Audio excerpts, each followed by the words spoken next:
입니다. 반갑습니다. 찾기 어려우신데 잘 찾아오셨네요. 찾으시기 힘들으셨죠? 요즘 뭐 저하철이 있어서 좋긴 하지만 저도 이쪽에서는 처음 해보네요. 지금 현재 리튬 가격 몇 위안까지 왔어요? 리튬 가격 어제 얼마까지 올랐어요? 네, 거의 130위안까지 왔어요. 129.5위안까지 왔죠. 그러면 현재 어떻게 됐냐면은 58.7에서 58.7위안에서 129.5위안까지 그냥 올라오고 있는 거예요. 근데 이런 흐름은 지금 정상적인 흐름이 아니에요. 투기 자본이 끌어올리는 거예요. 리튬 가격을 투기 자본이 끌어올리는 거예요, 이거는. 자, 그러면은 투기 자본이 끌어올린다라면 이렇게 생각하셔야 돼요. 그냥 뭐 작전하듯이 아무 뭐 내용 없이 그냥 끌어올리는 게 아니에요, 이거는. 투기 자본들이 움직일 때는 그쪽 방향으로 경기 사이클을 만들어 놓고 끌어올린단 말이에요. 그러면은 지금 투기 자본들이 붙었기 때문에 이제 국제 헤지 펀드가 붙은 거예요, 이런 거는. 이런 케이스에는. 그러면 지금 현재 리튬 가격이 한 200위안까지는 갈 수 있다고 봐요. 바로. 그럼 200위안까지 가게 되면은 58.7위안에서 200위안까지 가게 되는 거예요. 그죠? 그러면 이제 거의 바닥 대비 몇 배가 올라오는 거예요? 3배가 올라오는 거예요. 소재주는 무조건 가는 거예요. 제가 오늘 이제 삼성전자 차트하고 에코프로 차트하고 2020년부터 현재까지 차트를 보여드릴 거예요. 그거를 보면 이해할 거예요.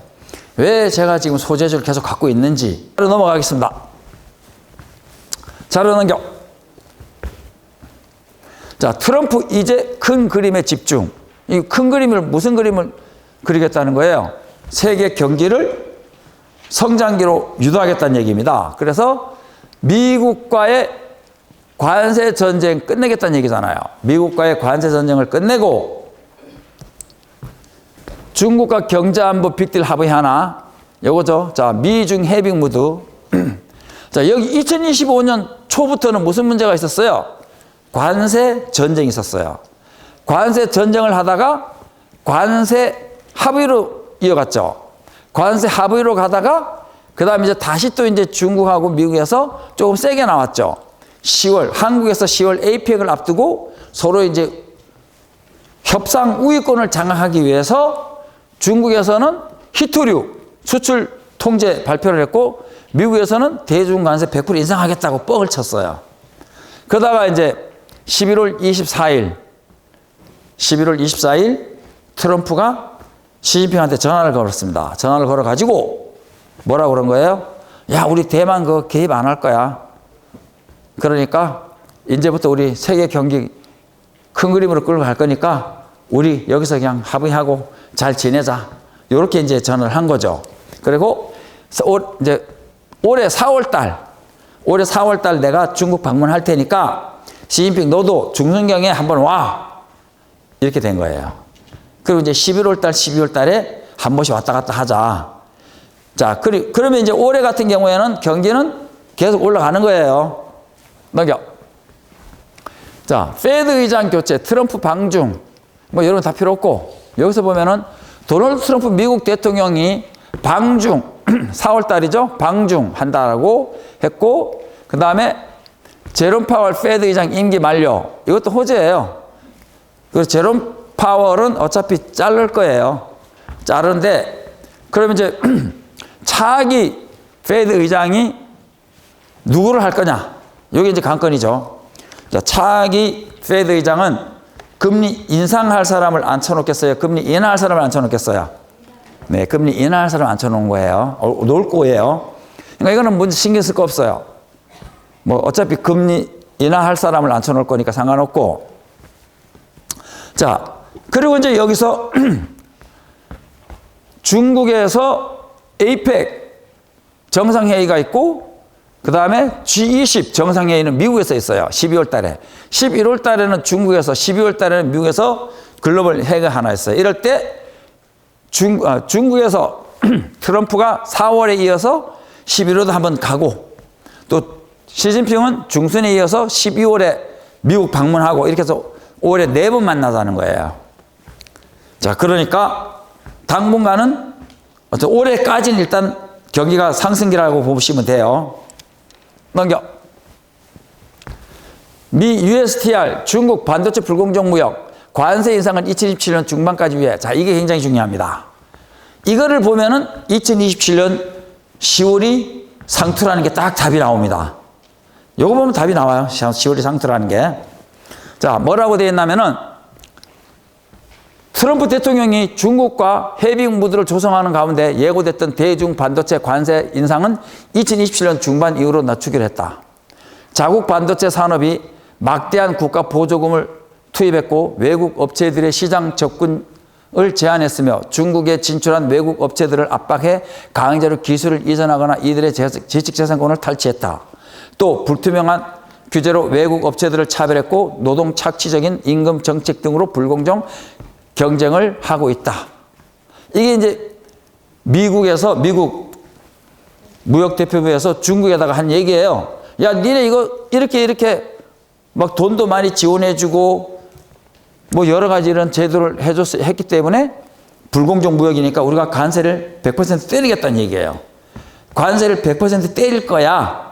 자, 때리기로 했죠. 근데 때렸어요, 안 때렸어요? 안 때렸습니다. 자, 언제까지로 미뤘어요? 2027년 6월 23일로 미뤘죠. 자, 여기서 보면 뭐라고 되어 있냐면 트럼프 행정부는 중국산 반도체 관세를 인상할 계획이었지만 최소 2027년 6월 23일까지 이를 시행하지 않기로 했다. 무슨 얘기예요? 2027년 6월 23일까지는 경기를 성장기로 끌고 가겠다는 얘기예요. 그런데 여기서 한 달 이전에 미리 결정하겠다 그랬어요. 그러면은 7월까지는 일단 관세를 안 때린다는 얘기고, 자, 여기서 최대 100% 관세를 물리겠다고 트럼프 대통령이 경고한 바 있지만 실제 세율은 시행 30일 전에 결정될 전망이다. 자, 그래서 전 종목이 매도를 해야 됩니다. 100% 현금화. 반드시 기억하시라고 해놨죠. 이게 이제 2027년, 그동안에 제가 2027년이 상투라는 얘기를 했던 게 이제 여기서 나타나는 거예요. 이게 투기자분들 신호예요, 이게. 투기자분들끼리 신호 주고받는 거예요. 무슨 얘기예요? 2027년 7월 23일 이전에는 상투가 없다는 걸 서로 공유하고 있는 거예요. 얘들끼리의 신호예요, 이게. 자, 그러면은 만약의 경우 2027년에 1월부터 계속 쭉 올라갑니다.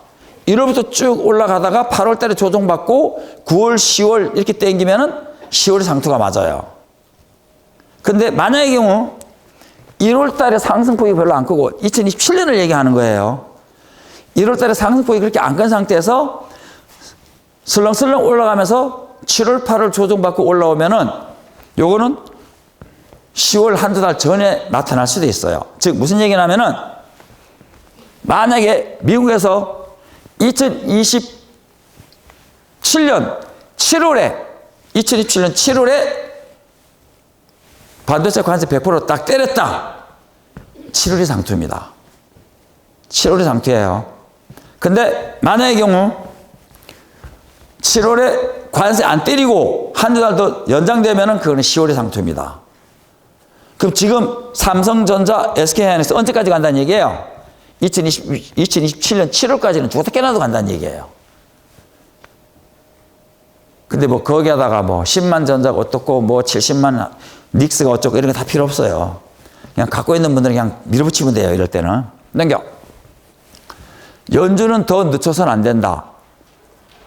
자, 베넷 버선트 미 재무장관이 한 얘기입니다. 자, 현재 미국에서 금리 인상 인하 결정을 내릴 수 있는 가장 최고 권력자가 누구예요? 현재 미국에서 금리 인상과 인하를 최종 결정할 수 있는 가장 막강한 힘을 갖고 있는 사람이 누구예요? 페드 의장 아니에요. 페드 의장은 비유대인이잖아요. 유대인이 아니에요. 그냥 허사비를 앉혀놓은 자리예요. 그럼 이제 과거에는 1970년대 폴 볼커, 80년대 앨런 그리스펀 다 기억나죠? 벤 버냉키, 2010년대 와서 제린 옐런, 약 50년 동안 페드 의장이 유대인이었어요. 그래서 미국에서 월가에서 불만이 많았어요. 야, 왜 유대인만 계속 페드 의장을 해먹냐. 이래가지고 이제 제닛 옐런 이후로 무슨 일이 벌어진 거예요? 비유대인이 페드 의장이 된 거예요. 여러분들 옛날에 이런 얘기 들어봤죠? 80년대, 90년대 그 무렵에 미국의 중앙은행은 독립되어서 운영되고 있는데 왜 한국은행은 정부의 관여를 받아야 되냐? 우리도 한국은행도 독립하자 막 이런 식으로 얘기가 많이 있었어요. 그때는 제가 이제 저는 이제 전국 사무노련이 있었고 금융노련 쪽에서 이제 그런 반발이 많았었어요. 근데 그때는 유대인이 페드 의장이었으니까 유대인이 마음대로 하고 주물른 거예요. 독립된 게 아니에요. 근데 지금은 페드 의장이 유대인이 아니니까 그 위에 누가 군림해요? 재무부 장관입니다. 근데 미국의 재무부 장관은 유대인만이 합니다. 아직까지도. 100% 유대인입니다. 자, 그러면은 미국의 금리 인상과 인하를 주도하는 것은 누구예요? 유대인이 하는 거예요. 왜냐? 자, 미국에는 중앙은행이 있어요, 없어요? 미국에 중앙은행이 있어요, 없어요? 없습니다. 자, 한국 같은 경우에는 정부에서 한국은행에다가 야, 돈 얼마 필요하니까 찍어 이러면 돼요. 근데 미국은 아니에요. 페드는 주식회사입니다. 미국의 연방준비제도에다가 미국 정부가 얘기를 해가지고 나 한 1조 달러 필요하니까 1조 찍어줘 이렇게 하면은 이 페드 연방준비제도에서 뭐라고 얘기하냐면은 담보물 내놔라 그래요. 담보 잡으라 그래요. 그 미국 정부에서 담보 잡을 게 뭐 있어요? 국채 발행하는 거예요. 그래서 그 매년 이자가 나가잖아요. 그 이자가 수십조입니다. 지금 이자만 해도 어마무시합니다. 왜? 1920년대부터 그 발행한 채권의 전체 이자가 나가야 되니까 굉장한 액수입니다. 그거 여러분 상상 초월합니다. 그러면은 지금 연방준비제도 미국에서 중앙은행 역할을 하고 있는 금리 인상 인하를 하는 연방준비제도의 대주주가 누구예요? 대주주 주식회사라는 말이에요. 거기는 록펠러 가문, JP모건 가문 이런 주택 투기 자본들이 장악하고 있는 거예요. 근데 이거는 미국만 그런 게 아니에요. 어디도 그래요. 지금은 달러 기축통화 시대지만 파운드 기축통화 시대였던 19세기, 18세기 그때는 영국도 마찬가지예요. 영국도 로스차일드 가문이 움켜쥐고 있었어요. 영국의 중앙은행을. 그 전으로 가면은요. 네덜란드 은행도 마찬가지예요. 이 유대 투기 자본들이 대주주가 돼가지고 주식회사를 설립해가지고 그 중앙은행을 움직였던 거예요. 2020년대 한때는 이런 얘기도 있었습니다. 중국의 위안화가 기축통화 뭐 한번 해볼만 하다, 뭐 덜 견줄 수 있다 이런 얘기 나왔잖아요. 불가능입니다. 죽어도 깨나도 그런 일은 없어요. 중국이 유태 투기 자본들이 중국 정부를 완전히 장악한다면 몰라도 그것도 현재로서는 불가능한 일이고 투기 자본들이 움직여야만이 그 기축통화 국가가 될 수가 있고 투기 자본들이 움직여야만이 기축통화를 전 세계로 장악할 수 있는 거예요. 자, 유태인의 나라가 무슨 나라가 있어요? 유태인들이 설립한 나라가 어떤 나라가 있어요? 이스라엘, 그죠? 이스라엘은 실제 유태인들이 아닙니다. 물론 유태인들도 많이 섞여 있어요. 근데 오리지널 제가 얘기하는 유대 국제 투기 자본들이 세운 나라는 그들이 제일 먼저 세운 나라는 네덜란드예요. 네덜란드를 세우고 그 다음에 이제 영국을 장악하고 그 다음 미국 장악하고 그 다음 캐나다, 호주, 뉴질랜드를 장악하고 2020년, 2031년 유대 국제 투기 자본의 주글라 파동입니다. 자, 여기서 2020년에 코로나19 팬데믹 선언부터 이제 시작하면 돼요. 반도체가 먼저 상승했어요. 그 다음 배터리. 반도체가 먼저 조정하고 나서 먼저 올라왔죠. 이천전지가 나중에 죽었고, 지금 이제 올라오다가 지금 다시 또 조정받고 있는 게 배터리예요. 배터리하고 소재주예요. 여기서부터는 이제 같이 갑니다. 같이 가는데 누가 더 세게 가느냐? 반도체가 세게 가느냐? 소재주가 세게 가느냐? 그런 차이만 있지 같이 갑니다. 그러면 이제 2027년에 한번 매도 나가야 되겠죠. 2027년에 100% 현금화, 내수주로 가든 선물 매도 치든 하든 그때 가서 할 문제고, 2028년에 조정이 들어오면은 2028년 안에 조정이 끝나버려요. 2028년 이내 조정이 끝나니까 언제 다시 들어가야 돼요? 빠르면은 9월, 늦으면은 10월 재매수 들어가면 됩니다. 그때는 소재주로 가야 돼요.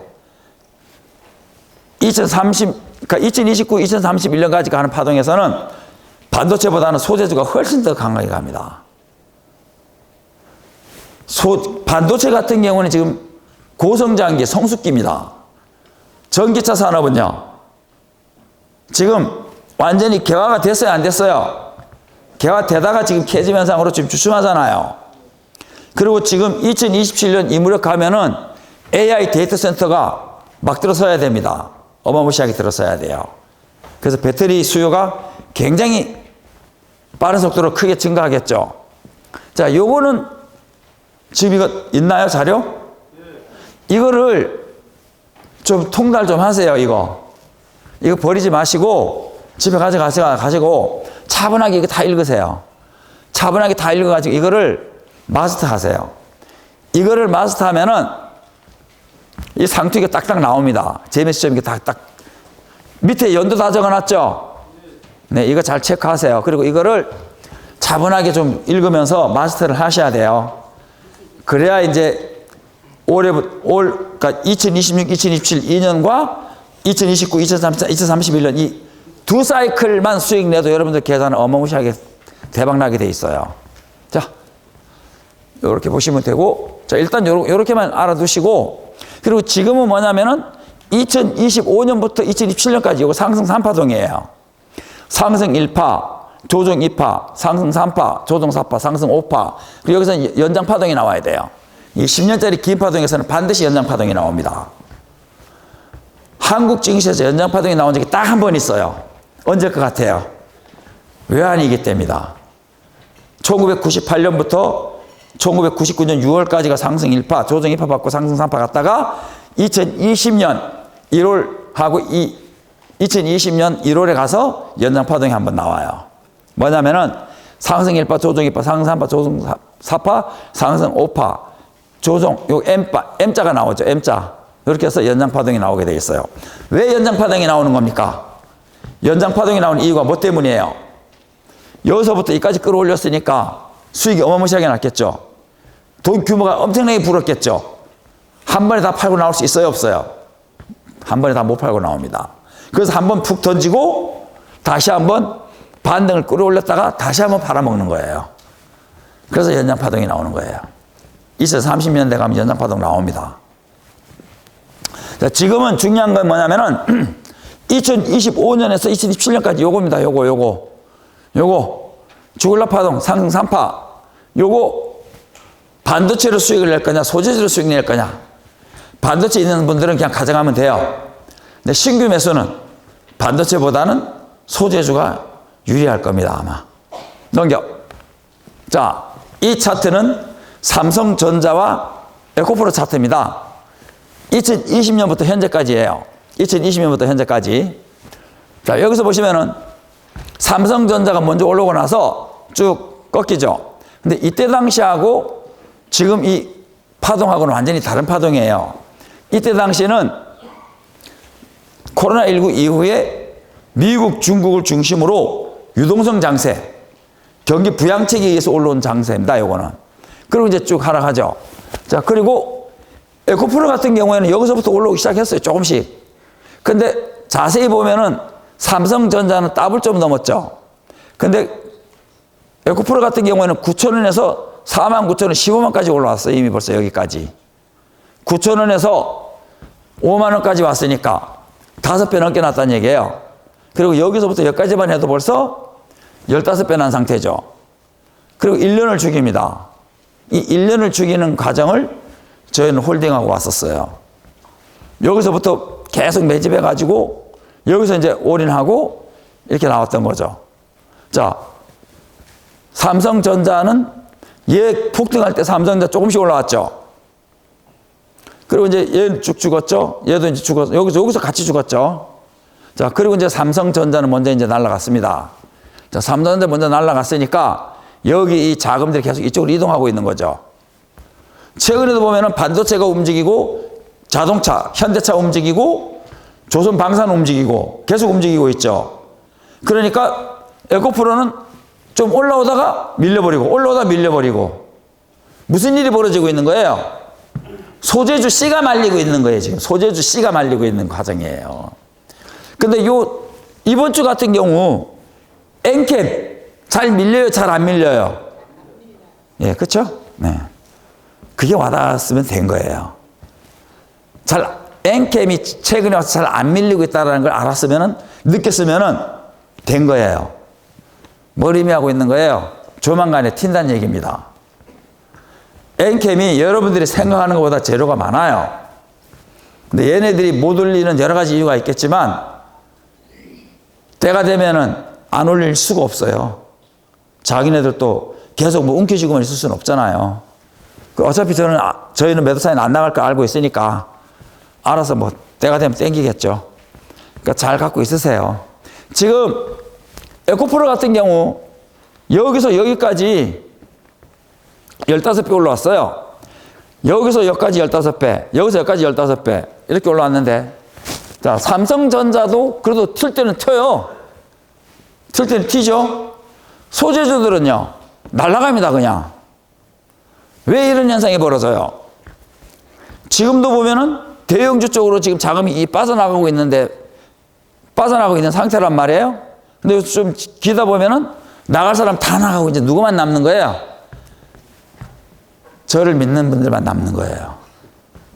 그럼 이제 물량이 이제 거의 다 소화가 되면은 무슨 일이 벌어져요? 빵! 튑니다. 그리고 2027년에는 누가 뭐라 그래도 소재주 상승률을 따라올 놈은 없습니다. 뭐 로봇이 어떻고 뭐 바이오가 어떻고 반도체가 어떻고 해도 2027년에는 소재주 상승률을 누군가 할 업종은 당연히 없습니다. 소재주 폭등장이 2027년까지 이어집니다. 이게 이렇게 올라오는 거죠. 계단식으로 올라오다가 2027년에 빵. 그러면은 지금 어설프게 왔다 갔다 하는 것보다는 소재주 그대로 가져가는 게 나아요. 저도 생각이 없어서 붙들고 있는 건 아니에요. 자, 현재 이때 당시에도 마찬가지입니다. 이때 당시에도 에코프로가 실적이 굉장히 좋았어요. 에코프로가 실적이 굉장히 좋았는데 주가는 계속 눌렀어요. 방화, 이동치 해상 주가 조작. 그 다음에 뭐가 있었어요? 러시아의 우크라이나 침략, 코로나19 확산 굉장히 많았죠. 그런 악재를 가지고 계속 의도적으로 눌렀다가 12월 달, 2022년 12월 에코프로 BM 매각셀이 딱 떴어요. 이때 당시에는 에코프로 BM 빼고는 아무것도 없는 헛구대기만 남는데 말이 됩니까? 이게 매각한다는 게? 그때 제가 이제 감을 잡은 거죠. 이거는 마지막 역정보구나. 그래서 올인 들어간 거예요. 근데 그 느낌이 지금 어디에서 나타나고 있어요? 어느 종목에서 마지막 악재를 뿌린 느낌이 지금 어느 종목에서 나타나고 있어요? 엔캠입니다. 거래정지 1년, 1일, 하루짜리 거래정지. 그거 있을 수 없는 일이에요. 그건 좀 이따 얘기해드리고. 자, 지금 현재 리튬 가격이 58.7달러 찍고 올라오다가 두 달 조정받았죠.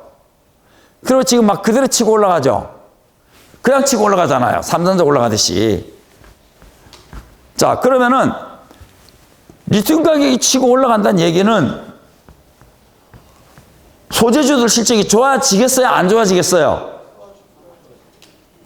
그럼 리튬 가격이 하락할 때 하락했으니까 리튬 가격이 올라가면 주가가 올라와야 되죠. 못 올라오잖아요, 지금. 근데 왜 못 올라와요? 대형주 쪽 먼저 끌어당기느라고요.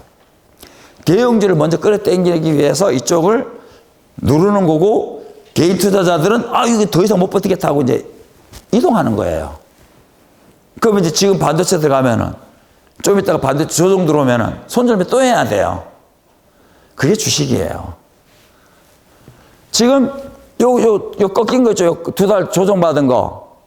이거 의도적인 조정이죠. 무슨 재료로 죽였어요, 저거? 조지아주, 현대, LG, 공장, 근로자 구급 사태, 그걸로 죽인 거예요. 무슨 악재예요? 의도적인 악재. 투기자본들이 의도적으로 만들어낸 악재잖아요. 근데 보니까 그냥 막 치고 올라가, 이제부터는. 누가 개입하고 있는 거예요, 얘들? 투기자본들이 지금 개입해서 지금 장난치고 있는 거, 자금하고 있는 거잖아요.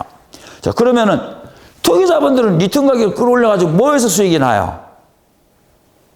투기자본이 리튬 가격을 끌어올려가지고 어디서 수익을 내냐고요? 어디서 수익을 내요? 네? 그렇죠. 파생 상품. 이거 엄청난 수익이 납니다, 이거 지금. 여러분도 상상 초월합니다, 이거. 선물, 포지션을 상승으로 잡아놓고 그냥 끌어올리는 거예요. 돈으로. 누가 붙은 거예요? 국제헤지펀드들하고 국제투기자본가들이 붙어서 끌어올리는 거예요. 넘겨. 자, 이재명 주가 올라 연금 고갈 늦춰 국내 주식 비중 확대 시사. 이게 핵심이에요. 자, 지금 이재명 정부에서 제일 큰일 하는 게 뭡니까? 자, 지금 삼성전자와 SK하이닉스가 계속 고공행진하고 있습니다. 제일 큰 이유가 뭐 때문입니까?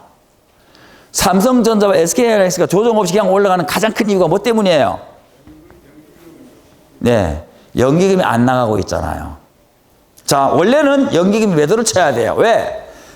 원래 현재 상태에서는 국민연금이 19.6% 비중을 넘어가면 안 돼요. 근데 지금 훌쩍 넘어갔어요. 왜? 삼성전자와 SK하이닉스 주가가 빵 껴가지고 전체 비중이 높아져가지고 20% 돌파해버렸단 말이에요. 그럼 지금 현재 상태에서는 국민연금은 삼성전자와 SK하이닉스 지분을 낮춰야 돼요. 팔아야 돼요. 2000년대 들어와가지고 2010년대까지 해가지고 계속 올라가다 보면 엎어지고 올라가다 보면 조정받고 이랬던 게 그것 때문이었어요. 국민연금 애들이 매도를 쳤기 때문이에요. 국민연금 돈이 1,500조입니다. 주식 살 수 있는 게 뭐밖에 없어요? 삼성전자, SK하이닉스밖에 살 게 없어요. 거기다가 일단은 때려박고 나서 다른 곳 사는 거예요. 펀드 매니저들 다 마찬가지예요. 중공사 자금도 마찬가지고 일단 기본적으로 삼성전자, SK하이닉스 사놓고 다른 종목을 산단 말이에요.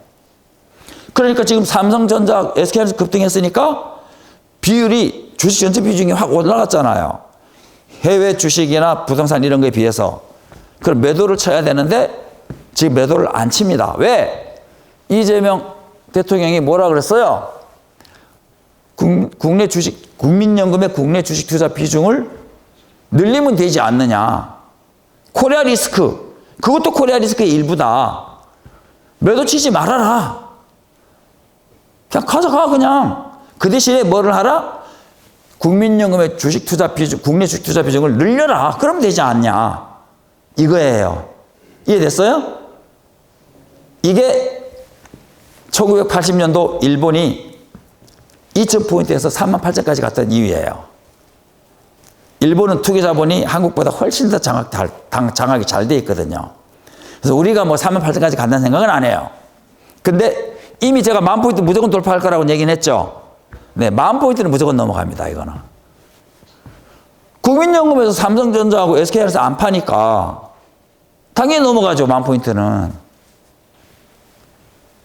이게 이 얘기예요. 이 얘기가. 국민연금 국내 주식 투자 비중을 늘려라. 즉 삼성전자와 SK하이닉스로 인해 가지고 기존 투자 비중을 넘더라도 매도하지 말고 그냥 가져가라. 더 사라, 그냥. 이 얘기잖아요. 넘겨. 이번엔 코스닥 살리기 대작전, 연기금 투자 유인책까지. 자, 여기서 보시면은 뭐가 있냐면은 코스닥 벤처펀드, 기업성장 집합투자기구 펀드, 이런 것도 있고, 뭐 세제혜택 이런 거 나오잖아요. 코스닥 시장에 안정적으로 자금을 공급하기 위해 연기금 운영 평가 기준을, 벤치마크를 코스닥 일정 비율 반영한다. 코스닥 사는 얘기잖아요, 지금. 근데 실제로 지금 코스닥 시가총액 1위에서 30위까지 보면은 국민연금 들어와 있는 거 딱 2종밖에 없어요. 거의 다 안 들어와 있죠. 그래서 국민연금 가지고 코스닥 사라는 얘기예요. 코스닥 정책도 이제 나온다는 얘기죠. 그럼 이제 코스닥도 이제 움직일 수 있는 여건을 갖춰놨죠. 정부 정책에 순응하라. 정부 정책을 거슬리지 말라. 왜? 정부 정책이 있는 곳에 뭐가 있어요? 돈이 있잖아요. 돈이 쏠리잖아요. 그쪽으로. 넘겨. 자, 코스피 일봉입니다. 코스피 지수는 그냥 치고 올라가는 게 맞죠? 자, 원래는 여기에서 이쯤에서 뭐가 나와야 된다? 삼성전자와 SK하이닉스의 국민연금 주식투자 비중을 줄여야 되는 상태가 나와야 되는데 매도 안 하고 그냥 갖고 있으니까 그냥 올라가는 거죠. 왜? 기관도 사야 되니까. 최근에 삼성전자, SK하이닉스 매수 들어온 게 어디예요? 증권사입니다. 근데 만약의 경우 국민연금 국내 주식투자 비중을 그대로 갖고 있었다라면은 어떻게 해요? 매도 쳐야 되죠. 근데 만약에 지금 대통령이 이재명이 아닌 다른 대통령이 된 상태에서 국민연금 야 비중 이거 오버하지 마 이렇게 했으면은 지금 국민연금 주식투자 삼성전자 SK에서 매도 쳐야 안 쳐요? 매도 칩니다. 근데 지금 이재명 대통령이 주가를 올리겠다고 그러놨으니까 국내 주식투자 비중을 늘릴 것이라는 예측 하에 매도를 안 하고 그냥 갖고 있었던 거예요. 그러다 이제 연말에 업무 보고할 때 보고를 했더니 이재명이가 그래 잘했어 계속 그렇게 해 그렇게 해서 그냥 가지고 있으니까 삼성전자 SK하이닉스가 그냥 올라가니까 같이 올라가는 거예요. 그냥 지수가. 자, 4월 달에 미 중국 상호간에서 이제 여기가 이제 최악의 바닥이 나왔고 주가로 상승 3파동이 시작이 됐고 미 페드 금리 인하가 진행 중이고 거품론은 물량 털기 한중 정상회담 미중 정상회담 올해 4월과 중반 회동 미중 반도체 관세 인상은 2027 중반까지 유예 뭐예요? 삼성전자 SK하이닉스 주도로 급등 국민연금 지속 매수로 조정은 크지 않는다. 즉 삼성전자 SK하이닉스는 조정이 있다 없다? 없다. 기다리는 조정은 없습니다. 그냥 갑니다. 그냥. 그러니까 사고 싶은 분은 사도 상관은 없어요. 네, 수익률을 이제 어디서 어떻게 낼 거냐 이제 본인이 판단하시면 되는 거고. 됐죠? 넘겨. 자, 코스닥 지수는 이제 앞에 전고점 왔죠? 뚫었습니다. 코스닥 지수 지금 가는 거예요. 반도체 및 배터리 엇박자, 동반 상승. 엇박자, 동반 상승. 가이질. 얘 올렸다 이렇게 왔다 갔다 하는 거예요. 왜 그래요? 왜 왔다 갔다 해요, 얘네들은? 여러분들 꼬드기는 거예요. 야, 이거 올라갈 때 이거 샀다가, 이거 올라갈 때 또 손절매하고 일로 왔다가, 이거 하라는 거예요. 그래서 반도체 소부장, 배터리 소재주, 엇박자, 동반 상승, 국민연금 매수 가능, 중장기 투자해도 된다. 자, 매물대 뚫었고, 이제 요거는 이제 코스피하고 비슷하죠, 내용들은. 그래서 코스닥, 코스피 같이 갑니다. 넘겨. 1970년대 니케이 지수입니다. 자, 1970년대 일본이 2000포인트. 지금 우리가 2000에서 지금 얼마 온 거예요? 4500 온 거잖아요. 지금 이거란 말이에요, 이거. 1970년대 일본 니케이 지수 이 흐름이 현재 우리가 지금 나타나는 흐름이에요. 자, 이때 당시에 요 무렵 당시에 일본의 국민연금 국내 주식 투자 비중이 10%대였거든요. 그리고 이제 이거 올라가면서 이제 20% 넘어간단 말이에요. 지금 한국이 19.6%까지 왔어요. 그리고 이제 지금 현재 조만간에 국민연금 주식 투자 비중을 국내 주식 투자 비중 늘리게 되면 20% 넘어갈 거예요. 한 25% 정도 나오면 그건 10,000포인트 넘어갑니다. 한 25%만 넘겨놔도. 지금 국민연금이 1,500주 갖고 있다 그랬죠. 그죠? 1,500주 갖고 있다 그랬는데 한 몇 개월 지나면 또 몇십 조가 또 늘죠. 매월 계속 끊잖아요. 국민연금. 이거 지금 작년 한 2, 3년 전만 해도 700주밖에 안 됐어요. 그 700주밖에 안 거쳤던 그 자금이 지금 1,500주까지 거친 거예요, 지금 이게. 그러니까 국민연금이 국내 주식 투자 비중 예를 들어서 20% 갖고 있다. 그 20% 그것만 갖고 있어도 계속 올라갑니다, 주가는. 근데 지금은 요 그림인데 이때도 보면은 조정이 딱 한 번밖에 없었어요. 그죠? 2000에서 이거 4,500입니다. 3,500. 2000에서 3,500까지 왔다가 여기서 조정 한번 받고 5,000 돌파까지 그냥 내리질렀죠. 코스피로 한번 가봐. 땡겨. 하나 더. 자, 2,000에서 여기서 한번 조정받았죠. 3,000. 그리고 여기서 4,000에 조정받았고 지금 치고 올라가죠. 일단 5천 원 돌파한다고 봐야 되겠죠. 근데 여기서 한번 생각해 보자고요. 만약의 경우 올해 한 뭐 2, 3월 중에 국내 주식투자 국민연금 비중이 25% 정도로 올라갔다. 더 올라가야 돼요, 이거는. 그냥 더 쏴야 돼요. 뭐 특별한 이유는 없어요. 돈으로 밀어붙이는 장이니까. 넘겨. 아, 됐어. 당겨. 자, 그러면은 여기서 여기까지 그냥 5천까지 바로 올라갔는데, 이거 돈으로 끌어올리는 장세예요, 돈으로. 국민연금, 한국도 마찬가지예요, 지금은. 국민연금이 주식투자 비중을 늘려주기 때문에 삼성전자, SK 추가로 더 갈 수가 있는 구조예요, 지금. 금요일 날 제가 알기로는 오전 중에 기간이 전부 다 매도 나오다가 매수로 확 돌았을 때 제일 먼저 매수로 돌아선 게 국민연금이었어요. 제가 국민연금 계속 째려보거든요. 왜? 중요하니까 지금은. 지금은 국민연금이 제일 중요해요. 다른 거 필요 없어요. 외국인이고 뭐고 다 필요 없어요. 지금은 국민연금이 삼성전자, SK하이닉스를 매도하느냐 안 하느냐 이게 가장 제일 큰 관건이에요. 들어왔거든요. 넘겨. 자, 지금 보여준 게 요겁니다. 지금 보여준 차트가 여기에요. 요 차트 보여준 거예요, 지금. 자, 끌어올리고 나서 조정 좀 받죠. 조정 받고 나서 얼마까지 올라갑니까? 38,000까지 올라가죠. 근데 이때 당시에 국민연금 등 금융기관 비중이 38%까지 나왔어요. 즉, 국민연금 돈으로 끌어올린 거예요. 국민연금 돈으로. 국민연금 돈으로 끌어올려가지고 투기자분들이 일본 거를 한탕 해먹은 거예요, 이거는. 자, 1980년대하고 2000년대 소니 주가입니다. 자, 이게 1980년대 일본 버블이에요. 올라왔죠? 자동차 올라왔죠? 자, 여기서 보니까 뭐예요? 전기, 전자, 자동차 같이 올라왔죠? 전기, 전자, 자동차 같이 올라왔죠? 자, 넘겨. 자, 반도체입니다. 폭등했죠, 반도체도.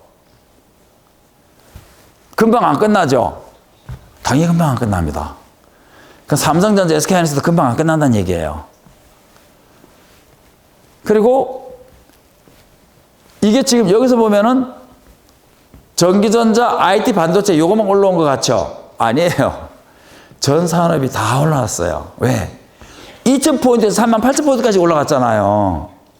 싹 다 끌어올렸어요. 무슨 얘기예요? 반도체를 갖고 있어도 수익이 나고 자동차를 갖고 있어도 수익이 난다는 얘기예요. 한국으로 얘기하면은 삼성전자도 수익이 나고 SK하이닉스 수익이 나고 현대차도 수익이 나고 LG엔솔도 수익이 나고 에코프로도 수익이 나고 엔겜도 수익이 나고 전 종목이 다 수익이 나는 구간입니다.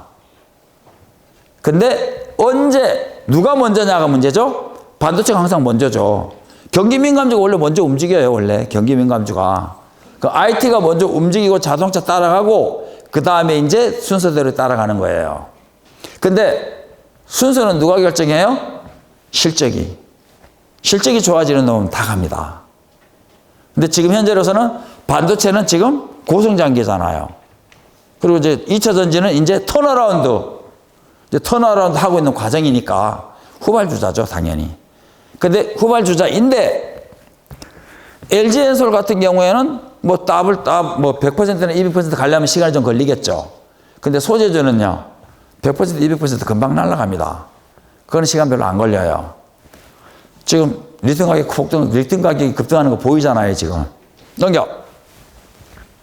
자, 챗GPT, 생성형 AI, 챗GPT 2025년 2월 주간 활성화 지수가 4억 명입니다. 오픈에 마이크로소프트, 구글로 해가지고 데이터 센터, 엔비디아, SK하이닉스, 삼성전자, 오라클, LG엔솔, 반도체 슈퍼사이클과 배터리 슈퍼사이클이 동시에 진행 중입니다. 왜 동시에 진행 중이냐면은 AI 데이터 센터를 구축하려면은 GPU가 있어야 되겠죠. 엔비디아, AMD, 인텔, HBM, 고대급 메모리가 있어야 되겠죠. SK하이닉스, 삼성전자, 마이크론 테크놀로지. 그래서 파운드리가 있어야 되잖아요. 파운드리가 있어야 되는데 TSMC, 삼성전자, 인텔. 자, 소재 부품, 장비, 소모품이 있죠.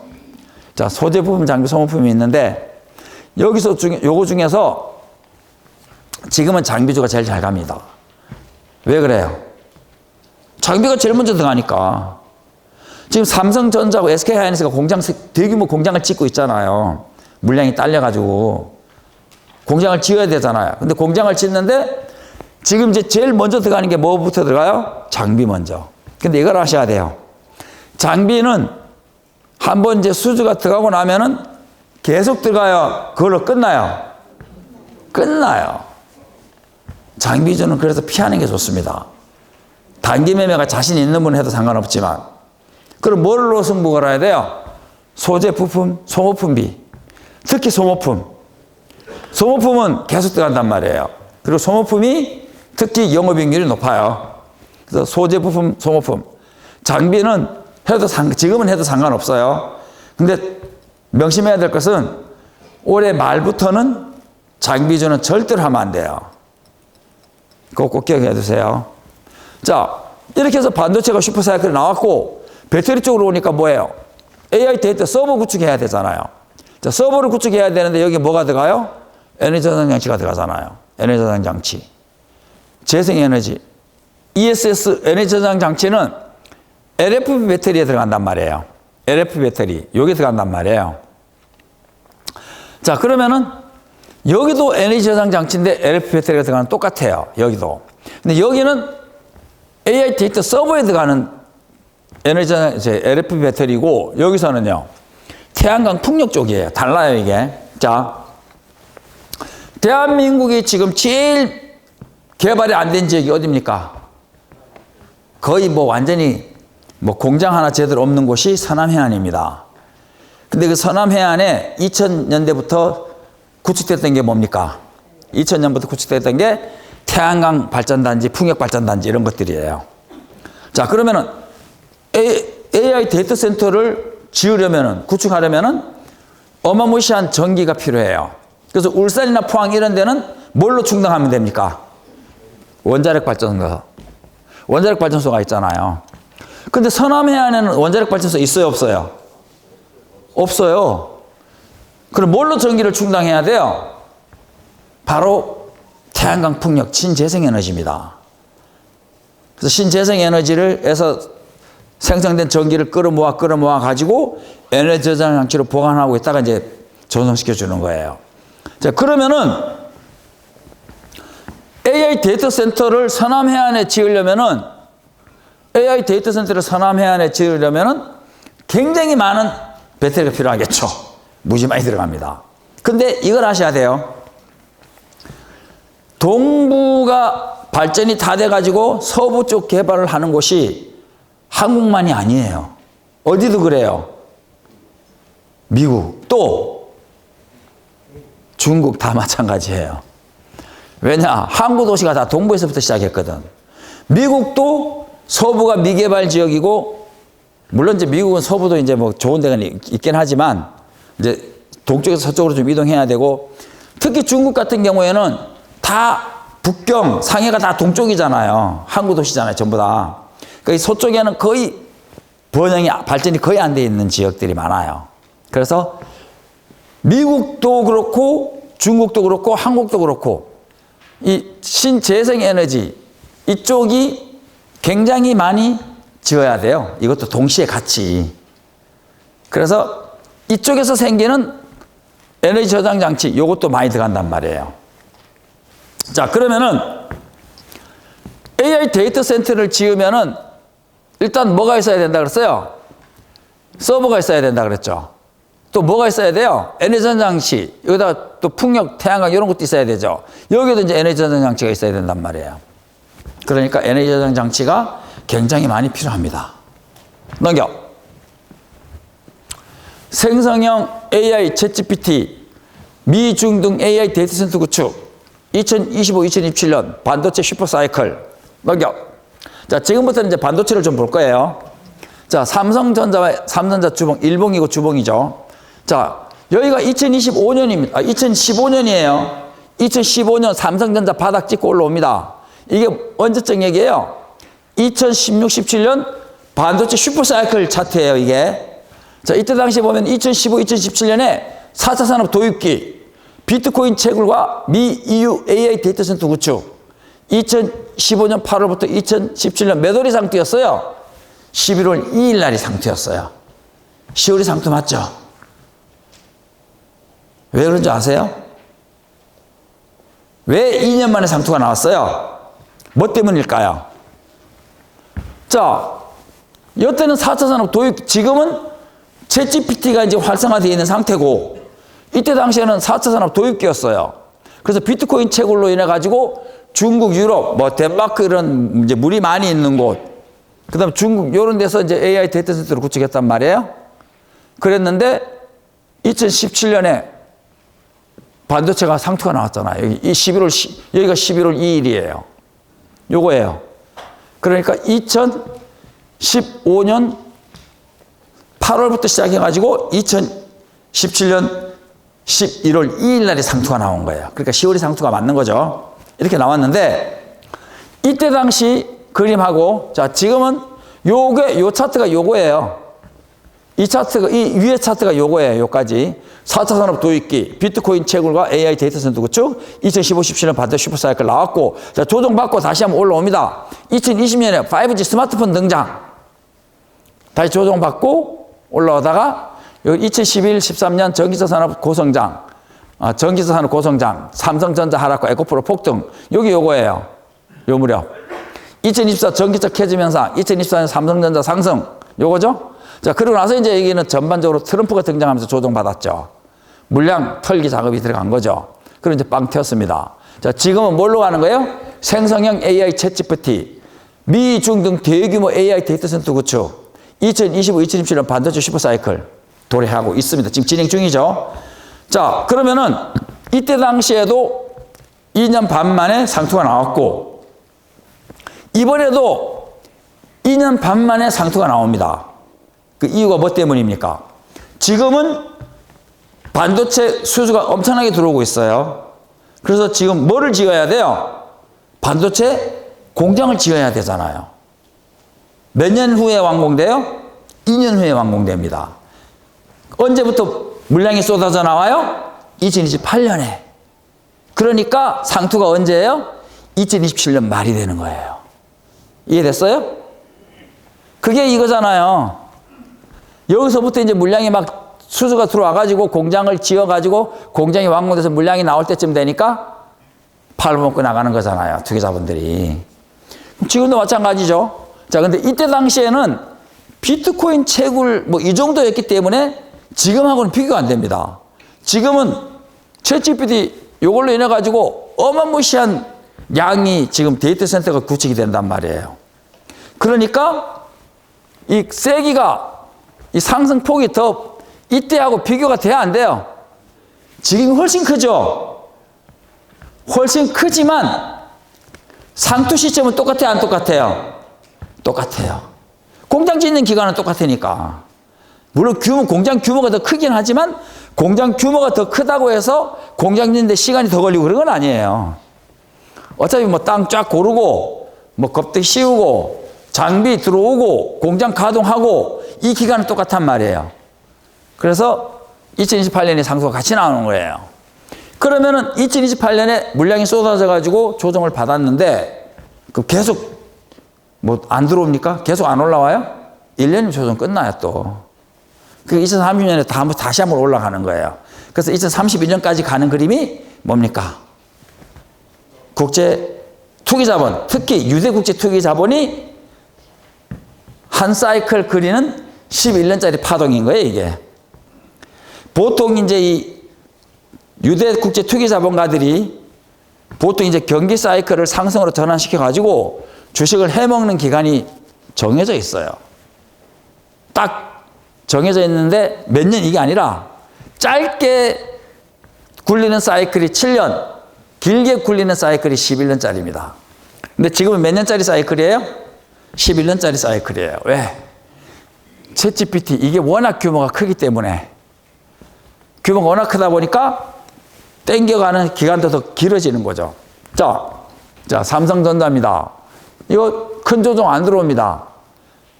자, 삼성전자가 큰 조정이 안 들어오는 이유가 뭐 때문이다? 국민연금에서 매도를 안 하기 때문이다. 삼성전자 같이 갈 것이고. 넘겨. 자, SK하이닉스입니다. SK하이닉스도 마찬가지입니다. SK하이닉스도 조정이 들어온다 하더라도 조정이 크진 않다. 왜? 국민연금에서 매도를 안 하기 때문에. 그 밑에 SK스퀘어 탄력 누가 더 좋나요? SK스퀘어가 훨씬 탄력 좋죠. 당연하죠. SK하이닉스 최대 주주니까. SK스퀘어 장중에 등락이 굉장히 심해요. SK하이닉스는 들어가면 그냥 물고 늘어져야 돼요. 넘겨. 2025-7년 AI 반도체 슈퍼사이클. 자, 마이크로소프트와 구글로부터 엔비디아, AMD를 거쳐서 SK하이닉스, 삼성전자, 마이크론 테크놀로지, 그 다음 TSMC와 삼성전자, 인텔, 이것이 이제 연결되는 거고, SK스퀘어, SK하이닉스, 삼성전자, 삼성기. 일단 SK스퀘어가 최대 탄력주, 최대 주도주다. 초미세 공정 극자에서 노광 기술입니다. 지금 얘기한 게 제가 얘기한 이거예요. 2나노, 3나노, 요런 거. AMD, AI 가속기, AI 가속기예요, 가속기. 삼성전자가 HBM4, 2나노 및 3나노 첨단 공정 기술, 요거 이제 들어갑니다. 그러니까 그동안에 요거 2나노, 3나노, 요거를 좀 시스템을 불안정해가지고 계속 TSMC에 밀렸단 말이에요. 그래서 모든 수수가 TSMC로 몰려갔는데 드디어 이제 요거 성공했어요. 그렇게 해서 일단 AMD 가속 여기서부터 이제 납품이 들어가기 시작하는 거죠. 그러면 이제 이 종목들 보면은 많이 못 갔어요. 상대적으로 꽤 많이 못 갔는데 최근에 이제 막 원익 쪽이 이제 최근에 막 급등하고 있죠. 최근에. 근데 실질적으로 얘네 종목들은 생각만큼 못 간 게 뭐냐면은 삼성전자가 2나노, 3나노 올 때까지 7나노, 5나노에서 TSMC에 뒤졌기 때문이에요. 그래서 매출이 훨씬 더 못 올라왔던 거죠. 그래서 요거 좀 알아두시면 되고, 자, EV용 블랭크 마스크, EV용 포토레지스트, EV용 고순도 불화수소, EV용 쿼츠. 근데 여기서 보면 포토레지스트 불화수소 이런 거 있죠. 이런 거 지금 일본에서 소재 부품 한동안 뭐 수출 금지한 적 있죠. 뭐 규제한 적. 그래서 이미 다 국산화 다 돼 있어요. 다 국산화 돼가지고 지금 삼성전자 납품 다 들어가는 중이에요. 자, 이쪽은 이제 뭡니까? 자율주행차 로봇 등 시스템 반도체. 자, 칩리스, AI 테크놀로지, 소재 부품, TCK, 한솔케미칼, 이오테크닉스, 전공정 장비, HBS 유진테크, 후공정 장비, 반매 반도체, 이오테크닉스, 하나크론, 하나마이크론, 고용, 측정, 검사 및 테스트, 리노공업, TSE, ISC, 두산테스나. 이 종목, 요 밑에 있는 이런 종목들, 측정, 검사, 소모품이잖아요. 테스트 이런 거. 이런 종목들이 영업이익률이 높아요. 그리고 이런 영업이익률 높은 종목 여러분들 찾을 수 있어요, 없어요? 이 정도는 여러분들이 찾으셔야 돼요. 여기서 영업이익률이 제일 높은 게 지금 현재 한미반도체하고 리노공업, TCK 여기 있고, 리노공업 여기 있고, 이 종목들이 좀 한미반도체, 리노공업, TCK 이게 세 개 종목하고 HPSP 이런 종목들이 지금 영업이익률이 거의 40%, 50% 정도 나와요. 굉장히 높죠. 40, 50%면은. 그리고 이런 종목들은 지금 국산화해가지고 지금 삼성전자 납품 들어가고 있으니까 이제 2나노, 3나노가 이제 본격적으로 이제 시작하니까 올해 하반기에 승부수로 볼만하죠. 2025, 2027년 배터리 슈퍼사이클로 넘어갑니다. 자, 구조의 변화 시작. 전기차에서 ESS. 기존 전기차 시장에 비해 ESS 시장 폭발적으로 성장. 전기차에는 한 개의 배터리가 들어가지만 AI 데이터 센터에는 수백, 수천 개의 배터리가 필요하다. 요거 컨테이너 요거 하나 있잖아요. 컨테이너 하나. 여기에 배터리가 40개예요. 그럼 여기는 지금 하나, 둘, 셋, 넷, 다섯, 여섯, 일곱, 여덟, 9개니까 4, 9, 36, 306개의 배터리가 들어간다는 얘기잖아요. 그런데 보통 이런 컨테이너가 몇 개씩 있어요? 수십 개, 수백 개씩 들어가요. AI 데이터 센터 하나에. 대규모 AI 데이터 센터 같은 데는 수백 개가 들어간단 말이에요. 그럼 수백 개이니까 수천 개가 들어가는 거예요, 배터리가. 상당히 많은 양이니까 걱정하지 마시고요. 넘겨. 자, AI 데이터 센터 핵심은 바로 요겁니다. 에너지 저장장치 컨테이너 박스. 요건데 풍력 발전에서 나온 전기 끌어모으고 태양광 나온 전기 이렇게 끌어모아가지고 여기다 저장해 놓은 겁니다. 저장해 놨다가 이제 뭐 AI 데이터 센터도 보내고 공장도 보내고 가정도 보내는데 여기에다가 전기를 모아 놓는 거예요. 태양광 풍력 이런 데서. 자, 그럼 뭐하고 똑같다 그랬어요, 제가? 댐! 저수지하고 똑같다 그랬죠. 그죠? 전기를 모아놨다가 필요한 곳에 그때그때 공급해 주는 거예요. 만약에 여기에서 이 에너지 저장 장치가 없으면은 풍력 발전 같은 경우는 바람 안 불면 전기 안 생겨요. 태양광 발전은 햇빛 안 나면 전기가 생성이 안 되는 거고. 그러면은 뭐 전기가 끊겼다 안 끊겼다 끊겼다 안 끊겼다 막 이러잖아요. 그러니까 여기다가 전기를 모아가지고 안정적으로 계속 공급해 주니까 전기가 안 끊기는 거예요. 즉 검색이 계속 진행될 수밖에 없어요. 지금 우리는 한국이니까 뭐 새벽에는 잠도 자지만 미국에서 또 검색 들어가잖아요. 24시간 검색한단 말이에요. 24시간 검색하는데 문제 없도록 전기를 공급해 주는 게 바로 이 에너지 저장 장치예요.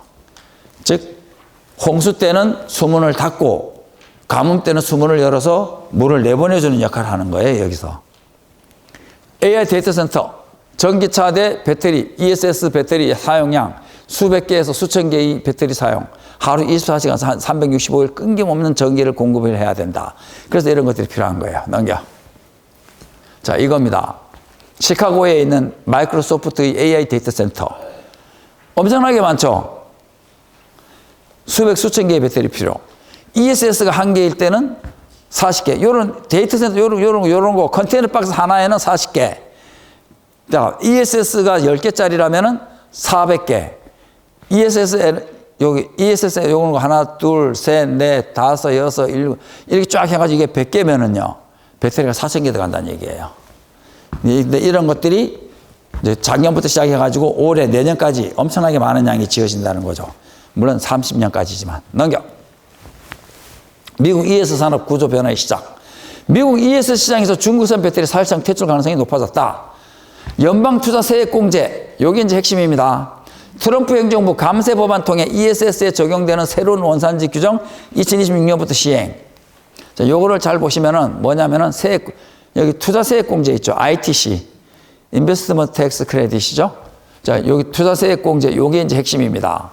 이 투자 세액공제가 몇 퍼센트? 30% 기본이. 그리고 미국에서 생산하는 거는 50%까지입니다. 굉장한 금액입니다. 1조를 투자하면은 3천억에서 5천억을 되돌려 받는다는 얘기예요. 근데 조건이 있습니다. PF는 이제 뒷부분에서 나오네요. 그러니까 이제 잠깐만요. 자, ESS 들어갔죠? 여기 있네. 노동 기준과 국산화 요건. 요걸 충족할 경우에는 보너스 크레딧을 대 50%까지 공제가 된다. 이거죠. 그러니까 중국 거 쓰지 말라. 이거예요. 그러니까 미국에서 생산하는 한국 거를 사용해라. 그러면은 1조를 투자했을 경우에 3천에서 5천원까지 돌려줄게. 자, 이게 핵심인데 또 하나가 있습니다. 이 에너지 저장 장치, 요 배터리, 요거, 여기에 들어간 에너지 저장 장치 하나 이제 컨테이너 박스 하나에 배터리 40개를 넣어가지고 에너지 저장 장치를 만들었어요. 근데 이 에너지 저장 장치 만들 때 PFP, 금지된 외국 기관, 그러니까 제품이 배터리 비중 얘기하는 거죠. 45%를 넘어가면은 그 에너지 저장 장치는 투자세액 공제 제외입니다. 지급 안 해줘요. 자, 그러면 보시자고요. 에너지 저장 장치 하나 만드는데, 컨테이너 박스 하나 만드는데 배터리가 40개 들어가는데 그 에너지 저장 장치 전체 비중에서, 가격 비중에서 배터리 비중이 몇 퍼센트 정도 나옵니까? 적게는 50에서 많게는 60%까지 비중을 차지합니다. 자, 그러면은 거기에다가 에너지 저장 장치에다가 중국산 배터리를 쓰면은 금지된 외국기관 비중이 몇 퍼센트가 되는 거예요? 50에서 60%가 되죠. 근데 2026년에는 얼마의 비중을 넘으면 안 돼요? 45% 비중을 넘으면 안 돼요. 즉, 에너지 저장 장치에 중국산 배터리를 쓰면 무조건 세액공제 못 받습니다. 근데 세액공제, 투자 세액공제 못 받는 거예요. 그게 얼마라고요? 1조 투자하면 3천억에서 5천억을 되돌려 받는 거예요. 그거를 못 받는 거예요. 어느 누가 그걸 하겠습니까? 당연히 안 하겠죠. 그게 이 규정이에요. 넘겨. 2026년부터 중국산 ESS 배터리 관세 58.4%. 관세도 올립니다, 또. 2025년에 40.9%였는데 2026년에는 58.4%까지 올려요. LF 배터리는 CATL, BYD 등 중국 업체들이 강세를 보이고 있지만 높은 관세로 인해 미국 수출길은 사실상 막힌 상황이다. 이거 아니어도 중국산 배터리 쓸 수 있어요? 못 써요? 못 써요. 비중 때문에. 근데 관세까지 높여놨어요. 넘겨. PFE로부터 일정 수준 이상 지원을 받을 경우 미 ITC 세액공제 제외. 이 ITC가 뭐라 그랬어요? 투자세액공제라 그랬죠? 자, 이 투자세액공제 요거를 못 받는 경우가 뭐 때문이에요? 금지된 요구기간. 요거 있죠? PFE, Prohibited Foreign Entity. 로부터 일정 수준 이상의 물질적 지원을 받을 경우는 공제 대상이 제외된다. ESS 관련 기술 부품 설비 등 이런 거. 임계 비율을 초과하면 미 ITC 투자세액 공제 제외 45% 넘어가면 안 된다. 요거죠. 근데 이게 나중에는 2030년에 가면 25% 이하로 떨어져 버리죠. 그럼 지금 2026년부터 2023년까지 가면 2030년까지 가면서 비율이 점점 떨어져요. 아예 중국산을 못 쓰게 됩니다. 근데 실질적으로 지금 양극재는 한국 거를 많이 썼는데 전해액은 사실상 중국 걸 많이 썼어요. 많이 쌌기 때문에. 근데 이제 앞으로는 중국산 써요, 못 써요? 못 써요. 이제는. 뭐 아직까지는 조금은 더 쓸 수는 있긴 한데, 왜냐면 배터리 전체 양에서 이 전해액이 차지하는 비중이 뭐 한 8% 정도, 그 정도 됩니다. 지금 3원계 배터리에서는. 자, 근데 문제는 에너지 저장 장치에 들어가는 LFP 배터리의 전해액은 몇 % 정도 들어갑니까? 거의 한 20% 정도 들어갑니다. 한 15. 그러니까 3원계 배터리의 7, 8%고 LFP 배터리에는 15% 정도가 들어갑니다. 그러니까 같은 배터리 하나하나지만 전해액이 들어가는 양이 2배로 늘어나는 거예요. LFP 배터리에서는. 근데 지금 엔캠이 최근에 중국 AESC 회사에 납품하는 전해액이 어디에 들어가는 거예요? LFP 배터리에 들어가는 거예요. 그게 지금 수주가 지난해 3분기 실적이 지난해 3분기 실적이 많이 나왔던 거예요. 그러면 지금 엔캠 같은 경우 4분기 실적이 1,000억 넘어가요? 안 넘어가요? 넘어갑니다. 그리고 여기서 중국 매출에다가 미국 매출하고 유럽 매출까지 나오는 올해 2분기, 올해 3분기 가면은 매출이 1,000억 훌쩍 넘습니다. 그러면은 올해 연간 매출이 잘하면은 운이 좋으면 5,000억도 넘어갈 수 있겠죠. 내년에 가면은요, 6,000억, 7,000억도 가능하죠. 그죠? 근데 엔캠이 2024년, 2025년, 그 2024년에 매출이 6,000억이었어요. 2024년에 매출이 6,000억이었는데 올해는 6,000억 못 넘어가도 내년에는 넘어갈 가능성이 아주 높죠. 그러면 내년에는 엔캠이 전고점 넘어가요? 안 넘어가요? 넘어갑니다. 근데 이걸 아셔야 돼요. 지금 엔캠 같은 경우에는 유럽, 중국, 미국 이 3개 나라에 충분히 공장을 많이 갖고 있어요. 지금 이제 전망이 좋았기 때문에 공장을 막 동시다발적으로 막 지었단 말이에요. 근데 갑자기 이제 훅 내려앉았잖아요. 중국이 전액이 확 너무 싼 가격에 막 치고 올라오니까 막 이제 좀 확 내려앉았는데 실질적으로 지금 그 전액 가동률이 실제로 10%도 안 돼요. 실제로. 완전히 거의 공장 지어놓고 거의 다 놀리는 상황이에요, 지금. 근데 지금 이제 리튬 가격이 올라오고 지금 이제 ESS 에너지 저장 장치 쪽이 이제 증가하고 있잖아요. 그럼 이제 금방 쉽게 얘기해서 다른 데는 공장을 지어갖고 납품을 해야 되지만 엔캠은 이미 공장을 다 지어놨기 때문에 수주만 들어오면 바로 납품이 나갈 수 있잖아요. 근데 CATL 같은 경우 지금 엔캠이 납품이 들어가게 되면은 굉장히 빠른 속도로 성장합니다. CATL 세계 최대 배터리 회사잖아요. 지금 중국, 유럽 진출하는 그 공장, 그게 지금 100기가와트시인데 그 100기가와트시가 굉장히 규모가 큰 거예요. 한번 좀 지켜보시자고, 일단은. 자, 넘겨. 자, OBBB법. 하나의 크고 아름다운 법안이죠? 요거는 뭐 중요한 건 이거예요. AMPC에, 이건 AMPC에 관한된 거예요. 첨단 제조 생산세액 공제. 배터리는 2032년까지, 핵심 가물 2030년까지 준다는 얘기예요. 근데 지금 엔캠이 매출이 이렇게 늘어나면은 뭐도 같이 늘어나요? AMPC, 생산 비용. 그것도 늘어나잖아요. 매출이 많이 도움돼요. 그러니까 2027년에는 제가 볼 때는 2027년에는 양극재보다 전해액이 상승률이 더 높을 거예요.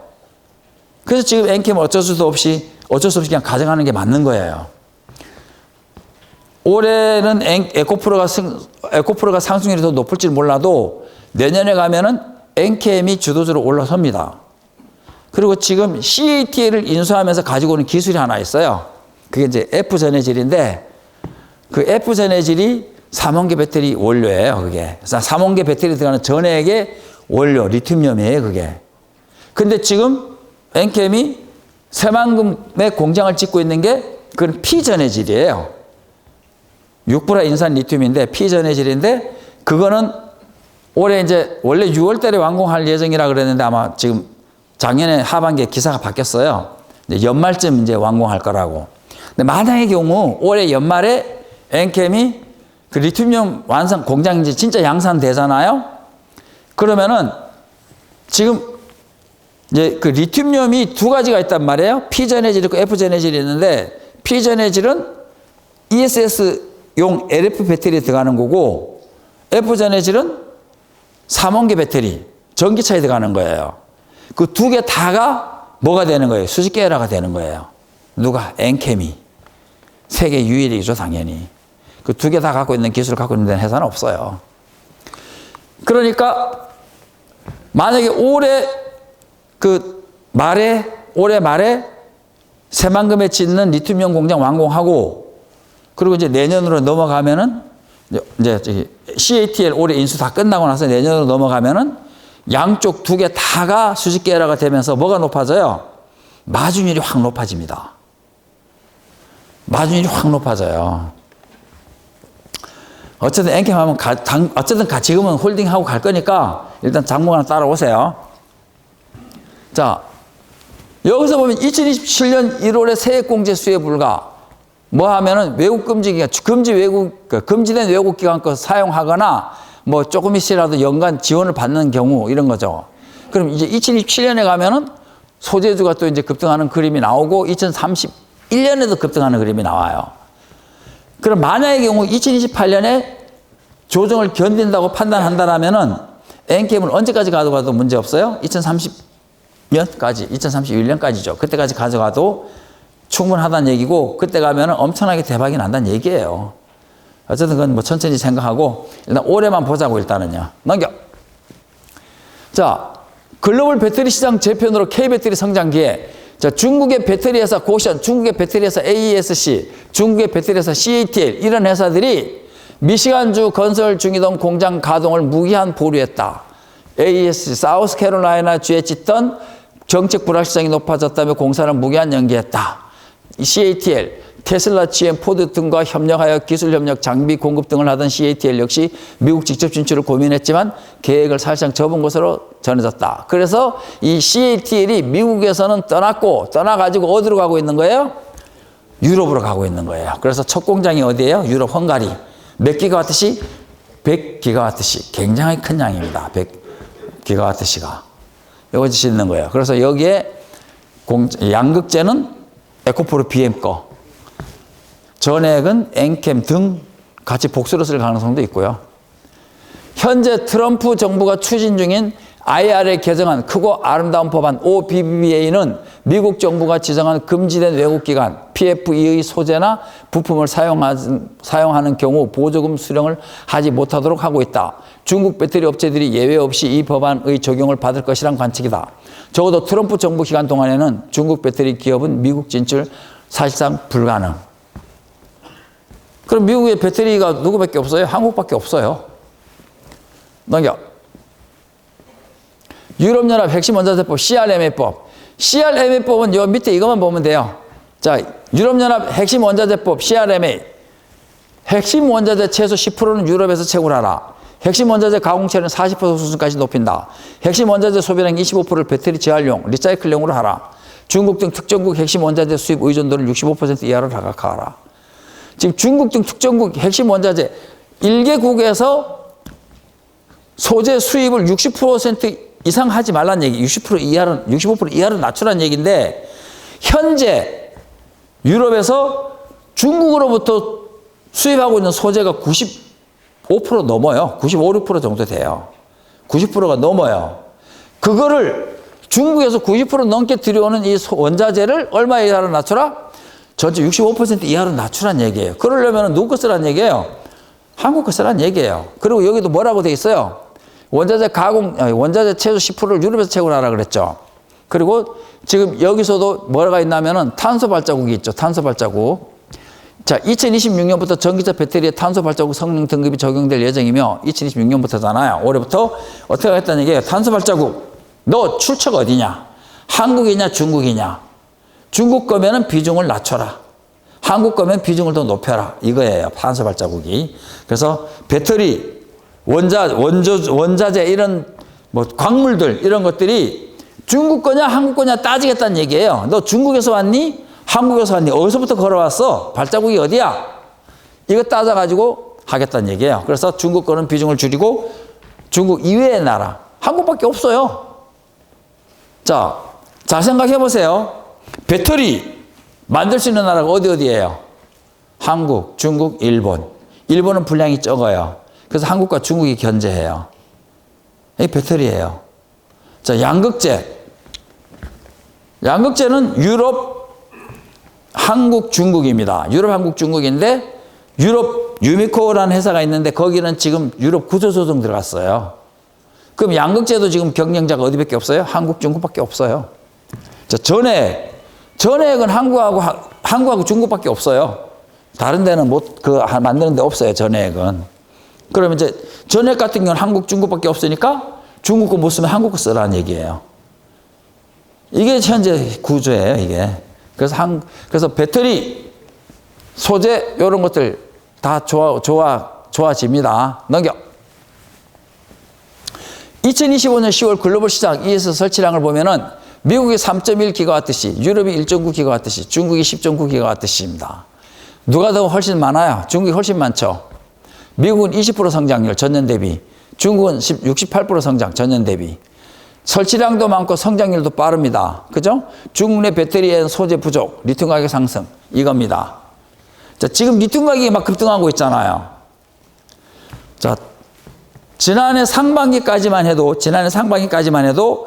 중국은 골치 아팠습니다. 배터리도 막 공급 과잉에다가 뭐 리튬,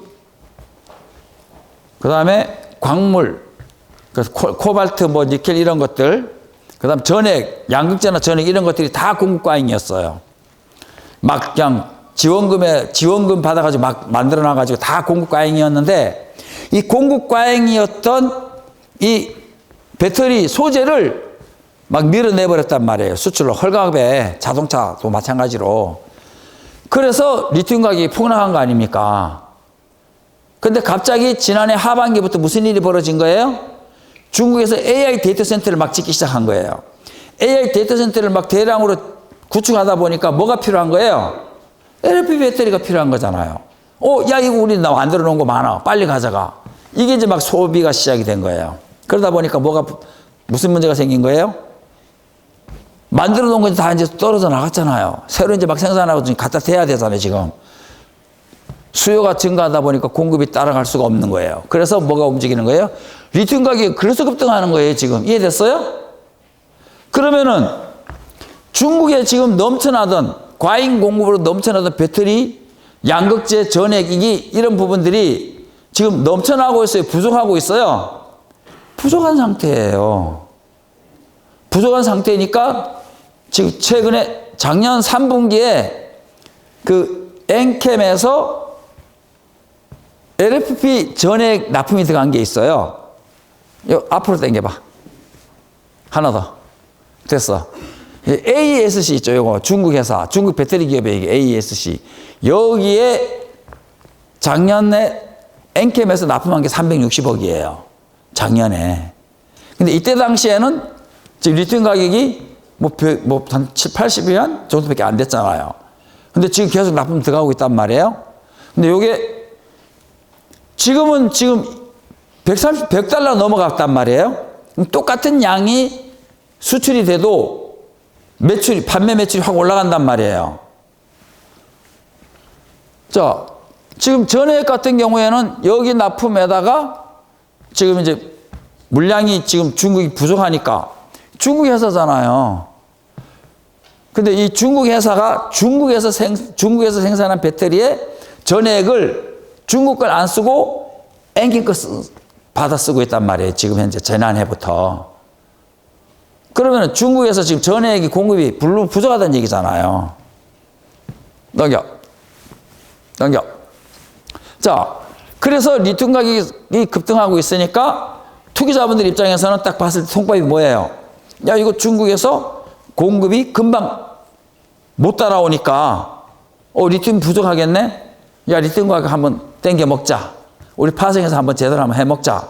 그게 지금 리튬 가격이 갑자기 폭등하는 이유란 말이에요. 넘겨봐. 자, 지금 막 올라오고 있죠? 지금 100위안 넘어섰단 말이에요. 자, 원래 여기서 올라올 때 수요 증가했잖아요. 수요 감소로 인해서 폭락했단 말이에요. 그래서 비싼 가격에 사서 낮은 가격에 팔았단 말이에요. 비싼 가격에 사서 낮은 가격에 팔고. 이래서 주가들이 박살난 거 아닙니까? 이 리튬 가격이 거의 500위안 넘었었죠? 그 600위안에서 80까지 떨어졌으니까, 80위안까지 떨어졌으니까 거의 9분의 1 토막 난 거예요. 지금 주가들이 그래서 소재주들이 박살난 거고. 자, 그러면은 여기에서 얘들이 200위안, 요것만 돌파해주면은,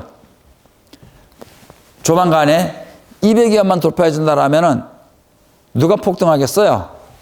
에코프로. 양극재 등 에코프로 등 양극재. 그 다음에 엔캠 등 전해액. 얘들이 폭등하는 거예요. 넘겨. 자, 2분기가 실적이 기대로 굉장히 안 좋았단 말이에요. 3분기부터 이제 올라오기 시작하죠. 요거 8월, 9월 미 조지아주 근로자 체포 구금 사태, 그리고 그냥 치고 올라오잖아요. 어제도 올라왔어요. 지금 보니까 120위안 돌파해서 130위안까지 근처 왔어요. 129.5위안까지 왔어요. 자, 그러면은, 자, 2분기를 바닥으로 잡고 3분기에서 지금 4분기인데, 엔캠의 3분기 매출이 930억 나왔잖아요. 그죠? 그러면 4분기에는 지금 여기서 매수한 걸 이 가격에 매수한 걸 이 가격에 판매했단 말이에요. 지난해 물량하고 똑같이만 나와도 1000억이 넘어가요, 안 넘어가요? 넘어가죠. 근데 여기서 물량이 좀만 증가해도 1200억, 1300억까지 나온단 말이에요. 그럼 엔캠에서 CATL 자회사 인수한다고 공시를 냈던 이유는 저는 이렇게 생각합니다. AMPC 수령했나 보구나. AMPC가 145억 올해 받을 게 있단 말이에요. 근데 제가 알기로는 2023년, 2024년 거도 안 받은 걸로 알고 있어요. 그건 확인된 게 아니니까 놔두고, 그것까지 포함하면은 4분기에 들어올 돈이 405억이고, 그거 빼면은 145억이 들어온단 말이에요. 그 흑자전환 하면은요, 뭐 조금만 흑자전환해도 200억은 되잖아요. 그리고 지금 현재 현금성 자산 100억 있고, 2월 27일까지 얼마만 해결하면 돼요? 300억만 해결하면 돼요. 그럼 원래는 1,500억을 주고 인수를 해야 돼요.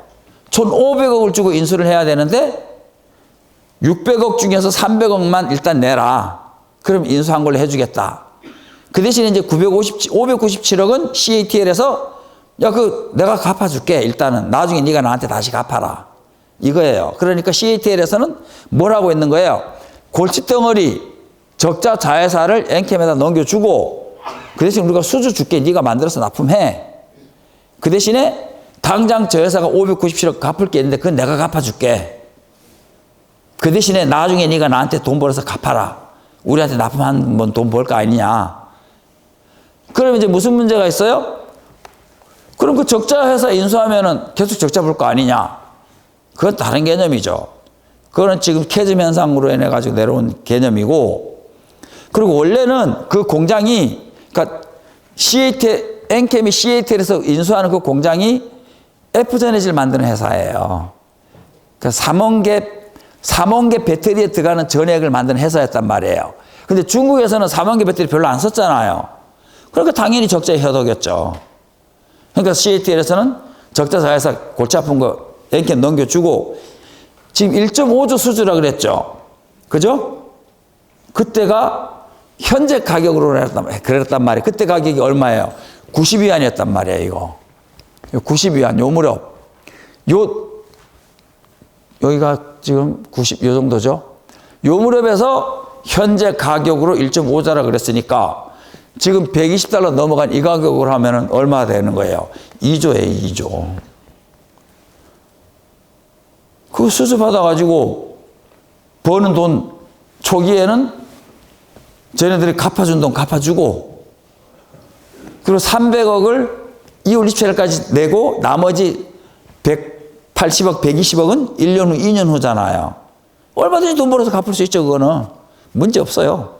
그래서 그러니까 2월 20, 자, 엔캠은 2월 15일쯤 실적 발표합니다.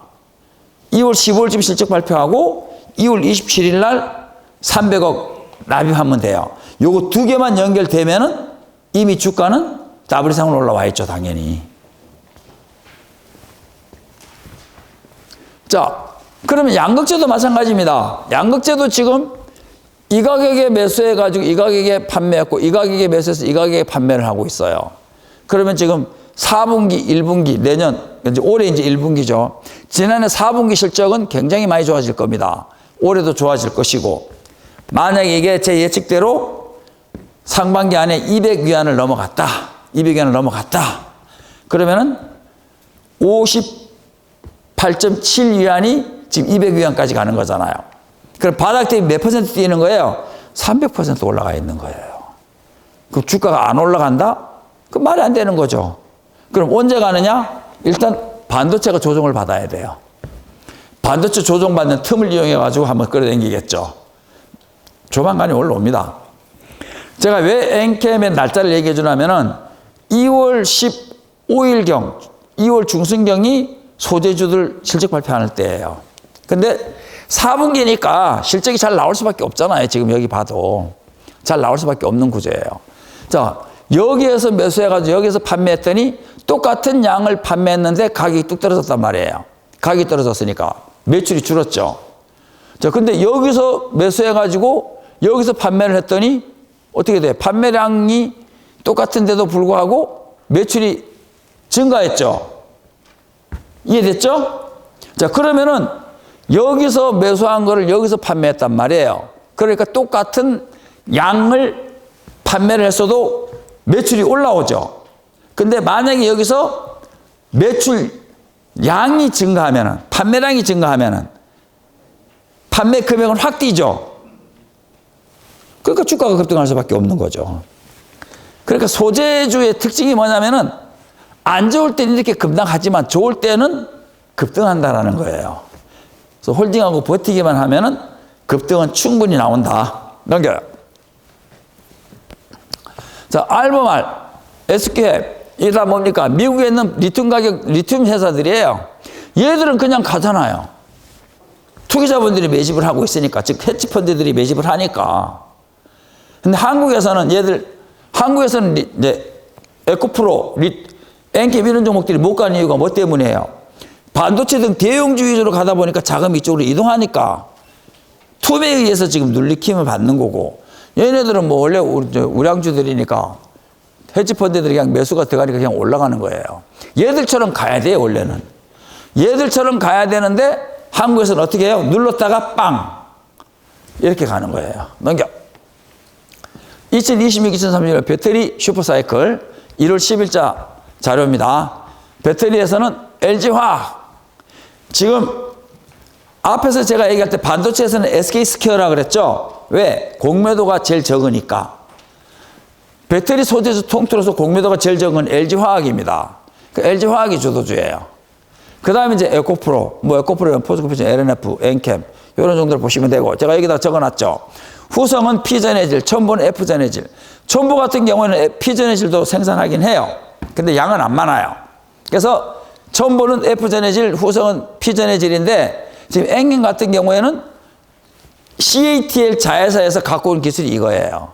이거는 주로 3원계 배터리 전해액에 쓰는 거고, P전해질 요거는 보통 LFP 배터리 전해액에 들어가는데, 엔캠에서 지금 요거 공장 요거를 지금 올해 말에 완공하겠다는 거예요. 그래서 제가 일부러 적어 놓은 거예요. 그럼 요거는 LFP 배터리에 들어가는 전해액의 원료, 요거는 3원계 배터리 전해액에 들어가는 원료, 이 두 개 다를 엔캠은 갖게 되는 거예요. CATL에서 하나는 가지고 오고 하나는 올해 말에 완공이고, 그럼 내년에는요 양쪽 다 수직 계열화가 된 상태에서 진행되는 거예요. 판매가 되는 거죠. 영업이익률이 확 올라갑니다. 매출만 딱 받쳐주면은 매출이 올라오고 리튬 가격이 올라가면서 판매 가격도 올라가고 수직 계열화로 인한 영업이익률도 훨씬 더 올라오고, 이게 내년 엔캠의 구조예요. 그리고 올해부터 이미 진행되지만 특히 내년에 가면은 전액은 당연히 한국 거를 더 많이 써야 돼요. 중국 거 다 이제 버리고. 넘겨. 자, 그래서 LG엔솔에서 보면은 ESS 수주를 쫙 이렇게 많이 받아놨단 말이에요. 넘겨. LG엔솔입니다. 201선입니다. 자, 원래는 올라가야 되죠. 외국인은 들어오긴 하네요. 원래는 올라가야 되는데 지금 한국에서는 2차전지 관련주들이 지금 소외를 받고 있는 거예요. 배터리 쪽보다는. 넘겨. 자, LG화학. LG화학은, LG 에너지 솔루션은 201선이 와 있고, LG화학은 지금 201선 위에 와 있죠. LG화학이 개인 매물이 더 적다는 얘기예요. 그래서 공매도도 거의 없어요, 여기는. 그래서 LG화학이 더 주도주입니다. 넘겨. 자, 2025년 3분기 배터리엔 소재주 분기 실적을 보면은 최고 좋은 게 에코프로입니다. 그래서 에코프로를 사라고 얘기하는 거고, 미래 성장성을 본다라면은 엔캠이고. 넘겨. 에코프로 K배터리 소재 밸류체인 유럽으로 확장.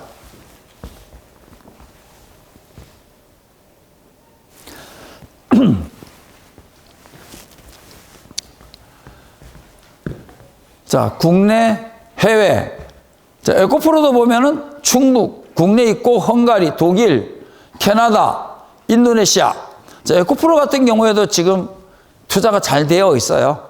그리고 실질적으로 수직 계열화가 제일 잘 된 건 에코프로입니다. 그래서 주도주는 에코프로가 되는 거죠. 그래서 에코프로는 그냥 홀딩하고 있으시면 돼요, 그냥. 어차피 소재주는 뻥 튀는 거니까. 자, 넘기고. 에코프로 헝가리 공장 준공, 유럽 생산기지 완성. 자, 여기 하얀 점 있죠? 여기 하얀 점. 여기가 이제 에코프로 BM 헝가리 공장입니다, 여기가. 바로 밑에 2km 정도 거리에 4분 거리입니다, 자동차로. 프리미엄급 전기차, 3원계 배터리 양극재, 3원계 배터리 전액, CATL 공장이 여기 들어서는데 물량이 100GW씩 굉장히 많은 양입니다. 그리고 CATL이 세계 최고의 배터리 회사인 건 아시죠? 그리고 지금 CATL이 여기서 배터리를 생산하면은 납품을 어디다 합니까? 전기차, 유럽의 전기차에다 합니다. 유럽의 전기차에 납품이 들어가는데 지금 이 CATL이 원래는 주력이 LFP 배터리였단 말이에요. LFP 배터리였는데 이제는 지금은 중국에서도 3원계 배터리를 많이 쓰려는 흐름이 진행되고 있어요. 왜냐면은 기존에는 전기차 하면은 싼 거, 그냥 뭐 좀 적당한 거리 움직이는 거였단 말이에요. 근데 지금은 중국도 이제 무슨 일이 생기냐면은 3원계 배터리도 생산할 수 있고 또 이제 먼 거리, 장거리 운행, 여기에도 전기차를 이제 쓰다 보니까 전기차에 뭐를 넣고 싶어 해요? 3원계 배터리, 좋은 배터리, 한국 거 같은 좋은 거 배터리를 넣고 싶어 하는 거예요. 그래서 CATL도 기존에는 중국에서는 LFP 배터리를 만들었는데 이제 유럽에서 한번 이제 해보자는 거예요. 유럽에서. 그래서 유럽에서 고급 차에 들어가는 3원계 배터리를 만드는 거예요. 그러니까 삼원계 배터리에 들어가는 전해액이니까 어디 거 써야 돼요? 한국 거 써야 돼요. 그러면은 전해액은요? 전해액도 한국 거 써야 돼요. 이게 CATL의 현재 위치예요. 그래서 보니까 헝가리에 지금 전해액 공장 좀 이따 얘기할게요. 뒤에서 자료 있으니까. 그래서 여기서 지금 요 검은 점 EV 파워 있고 그 다음에 여기 오면 SK온 있고 삼성 SDI 삼성 SDI 옆에는 BMW 공장이 있어요. 그리고 지금 헝가리에는 또 저기 현대 전기차 공장도 있어요. 여기에 많이 몰려 있어요. 그래서 좀 벗어나도 CATL, LG엔솔, 테슬라 헝가리 쪽에 지금 헝가리 주변 쪽으로 좀 이런 공장들이 많단 말이에요. 여기 이제 공장이 많이 지어지게 되면은 유럽산 좀 규제하고 한국산 허용해주고 이런 일들이 생기면서 지금 한국의 소재주들도 매출이 증가할 수 있죠. 올해 내년 이어가지고 넘겨. 자, 유럽의 공장을 부여한 양극재 공장입니다. 자, 유럽의 양극재 공장은 에코프로 BM 올해 4월 양산 예정입니다. 즉 거의 양산 거의 할 수 있어요. 언제든지 간에. 근데 CATL 공장이 4월 완공 예정이어 가지고 거기다 맞춘 거예요. 그 다음 유미코아, 바스프, 롬바이 이렇게 있는데 자 한국은 에코프로 BM 54,000톤 하이니켈 NCM, NCA 그리고 여기에는 ESS용 LFP 배터리도 같이 생산할 예정이에요. 삼성 SDI와 CLTL에 들어가는 거죠. 그 다음에 유미코아 이 폴란드의 벨기에 유미코아 20만 톤 하이니켈 NCM 이 회사가 지금 유럽에서는 구조조정 중이에요.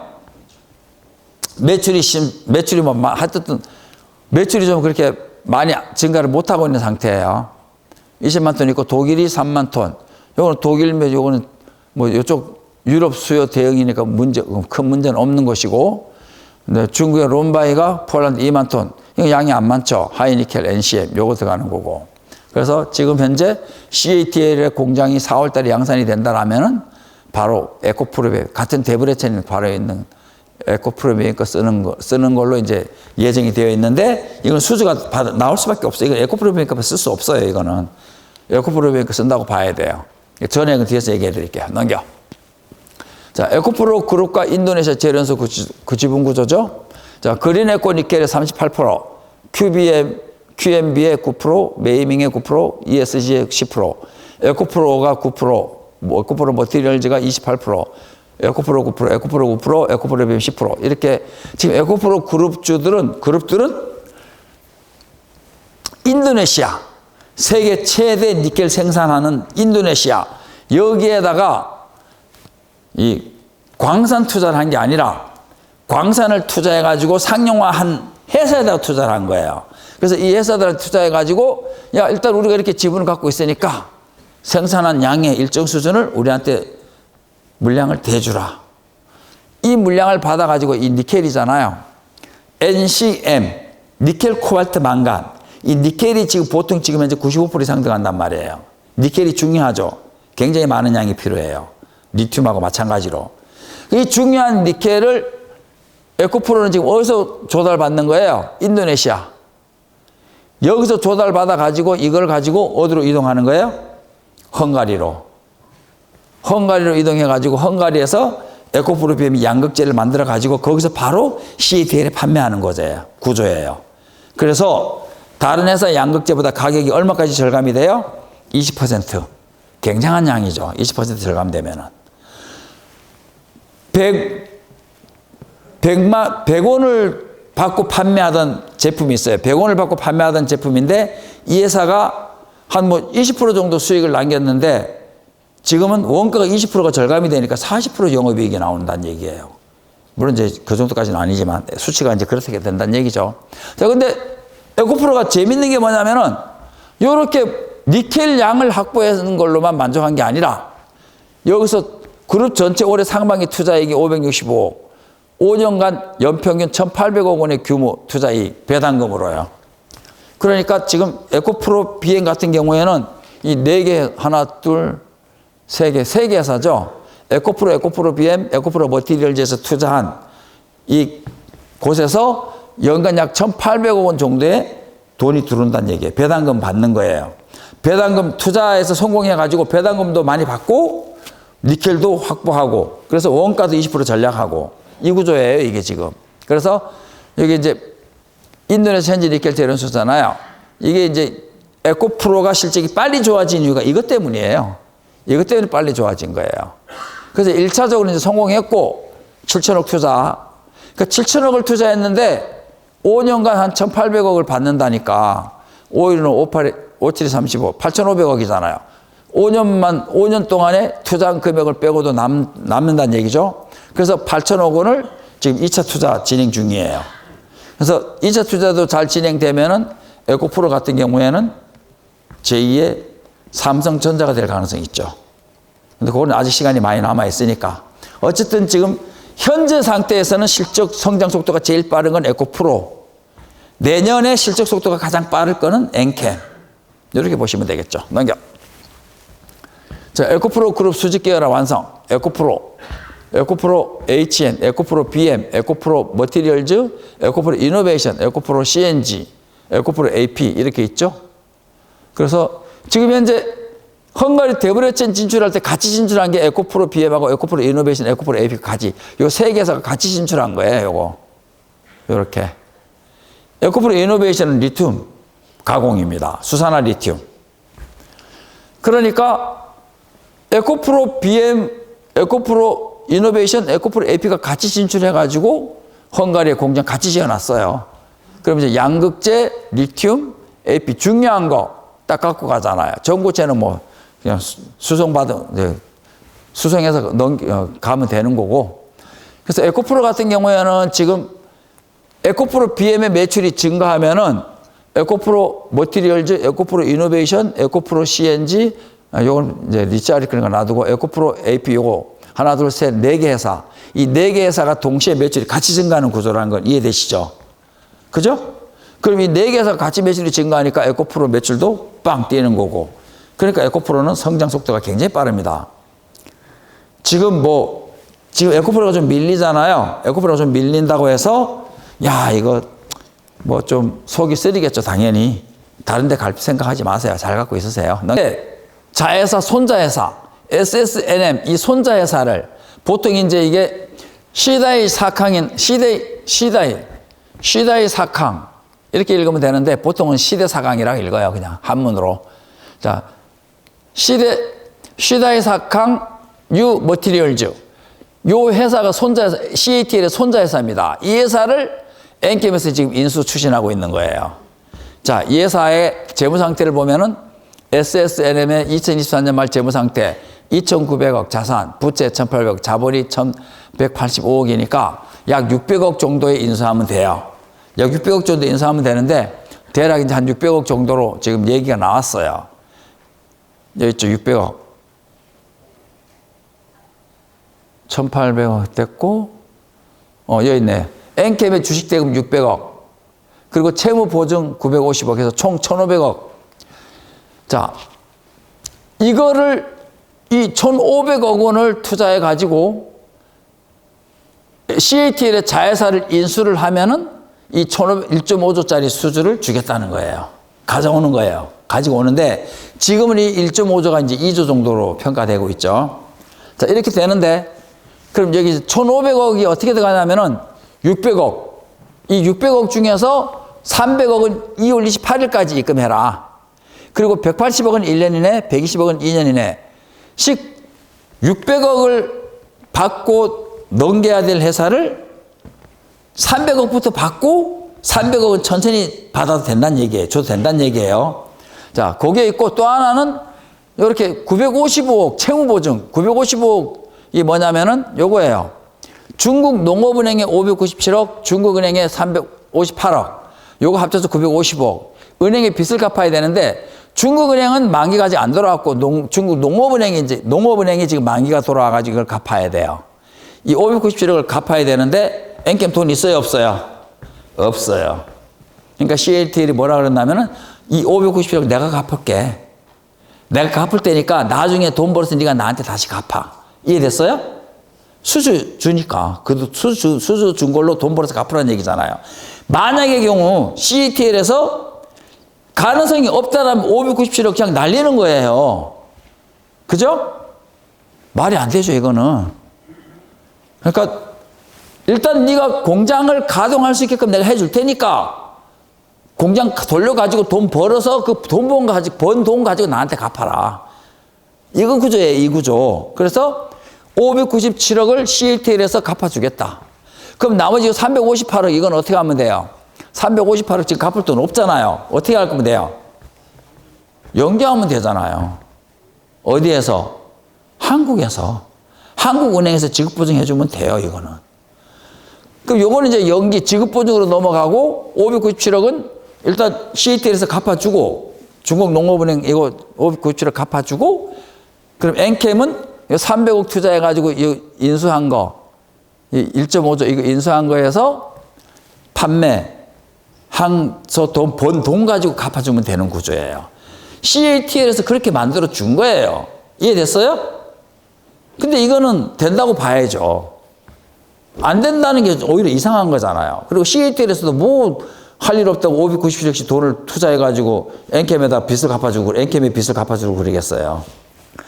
이렇게 해서 이제 요거를 가지고 오게 되면은 이게 이제 5년간 이제 1.5조니까 연간, 그러니까 올해 같은 경우는 2분기부터예요, 실적이. 바로 그리고 올해 3천억 나오는 게 아니에요. 올해는 2분기부터 조금씩 물량이 들어가가지고 올해 합쳐봤자 한 뭐 1,000억 이렇게 나오겠죠. 근데 나중에 가면 이제 액수가 점점 커지는 구조로 간단 말이에요. 근데 요게 문제는 매출이 언제부터 영향이 받냐면 2분기부터 영향을 받아요. 2분기부터 영향을 받으면 이제 2분기부터는 실적이 이제 좋아지겠죠. 3분기, 4분기 가면 갈수록 매출이 점점 올라가게 돼 있어요. 올라가게 돼 있는데 이 CATL에 납품하는 거는 바로 3원계 배터리에 들어가는 전해액을 납품하는 거예요. 근데 3원계 배터리에 들어가는 전해액이니까 원료, 리튬이온이 뭐예요? F제네질이란 말이에요. F제네질. 근데 요거, 이 CATL에서 여기 있죠. LiFSL이라고 적혀 있죠. 여기 요거. 여기 이제 육불화 세슘 리튬이라고 부르는데 보통 F제네질이라 부르면 돼요, 그냥. 요거. 이 CATL의 손자회사인 SSNM 여기에서 이 F제네질 기술을 가지고 있었단 말이에요. 가지고 있어요, 지금. 그러니까 이 회사를 인수했으니까 기술도 갖고 오는 거잖아요. 이게 이제 숨은 핵심인 거예요. 원래 뭐 좀 앞으로 가면 또 첨부하고 또 뭐 옛날 뭐 분쟁하고 이랬던 내용까지 있긴 한데 그런 건 이제 의미가 없고. 그래서 요것만 딱 놓고 보면은 호재예요, 악재예요? 호재 맞잖아요, 이거는. 이건 호재예요, 이거는. 서로 윈윈하는 거예요.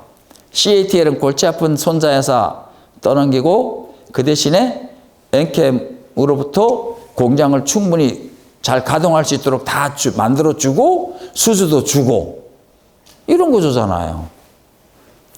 내년 되면은 엔캠은 대박 날 가능성이 있어요. 그리고 이게 있어요.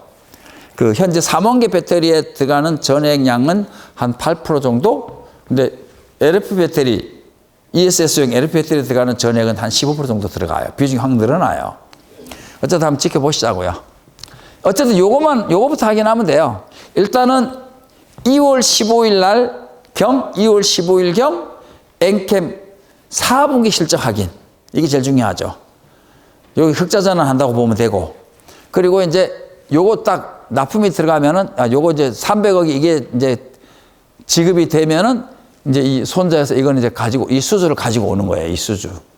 그러면 2026년이죠. 2월에는 엔캠은 가야 돼, 안 가야 돼요? 가야 돼요. 안 가면 이제 문제가 있는 거고, 가면은 좀 세게 가는 거고. 그 이제 2월이 이제 한 달밖에 더 남았어요? 충분히 지금 1년 동안 지금 눈물 흘리고 있었는데 아직 한두 달 못 버티겠어요? 조금만 기다리세요. 넘겨. 자, 전액, 미국, 유럽에 공장을 보유한 전액을 한번 볼게요. 자, 한국에는 엔캠, 덕산테코피아, 동아기업, 솔브레인이 있고, 일본에는 무이스, 독일은 바스프, 중국에는 캐캠과 코다이롱이 있어요. 코다이 화롱. 자, 여기서 보시면은 미국은 뭐 볼 필요 없습니다. 어차피 미국도 조지아에 10.5만 톤.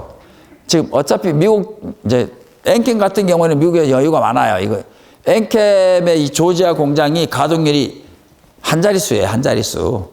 근데 이제 중국 거 안 쓰고 요거 쓰면 이제 갖다 그냥 물량 바로 나가면 되는 거고 나머지 다 필요 없고. 자, 여기서 이제 유럽 공장 볼게요. 자, 엔캠에서는 폴란드 13만 톤, 헝가리 7만 톤, 20만 톤입니다. 이게 20만 톤인데 가동률이 여기도 10%밖에 안 돼요. 지금 현재. 공장을 이제 줄여야 되는 판인데 갑자기 이제 이 헝가리에 헝가리 여기에 CATL 공장이 지금 이제 올해 4월부터 이제 이제 생산이 시작되는 거예요. 그럼 납품된다고 봐야 돼, 이거는요. 그래서 여기 20만 톤 있고, 자, 동아기업 2만 톤, 이건 SK온에 들어가는 거고, 솔브리 홀딩스, 헝가리, 소중규모, 조만한 거 있는데, 이건 삼성 S레드 가는 거예요. 자, 독일의 바스프 재활용 1.5만 톤, 이건 뭐 별 의미가 없는 거고.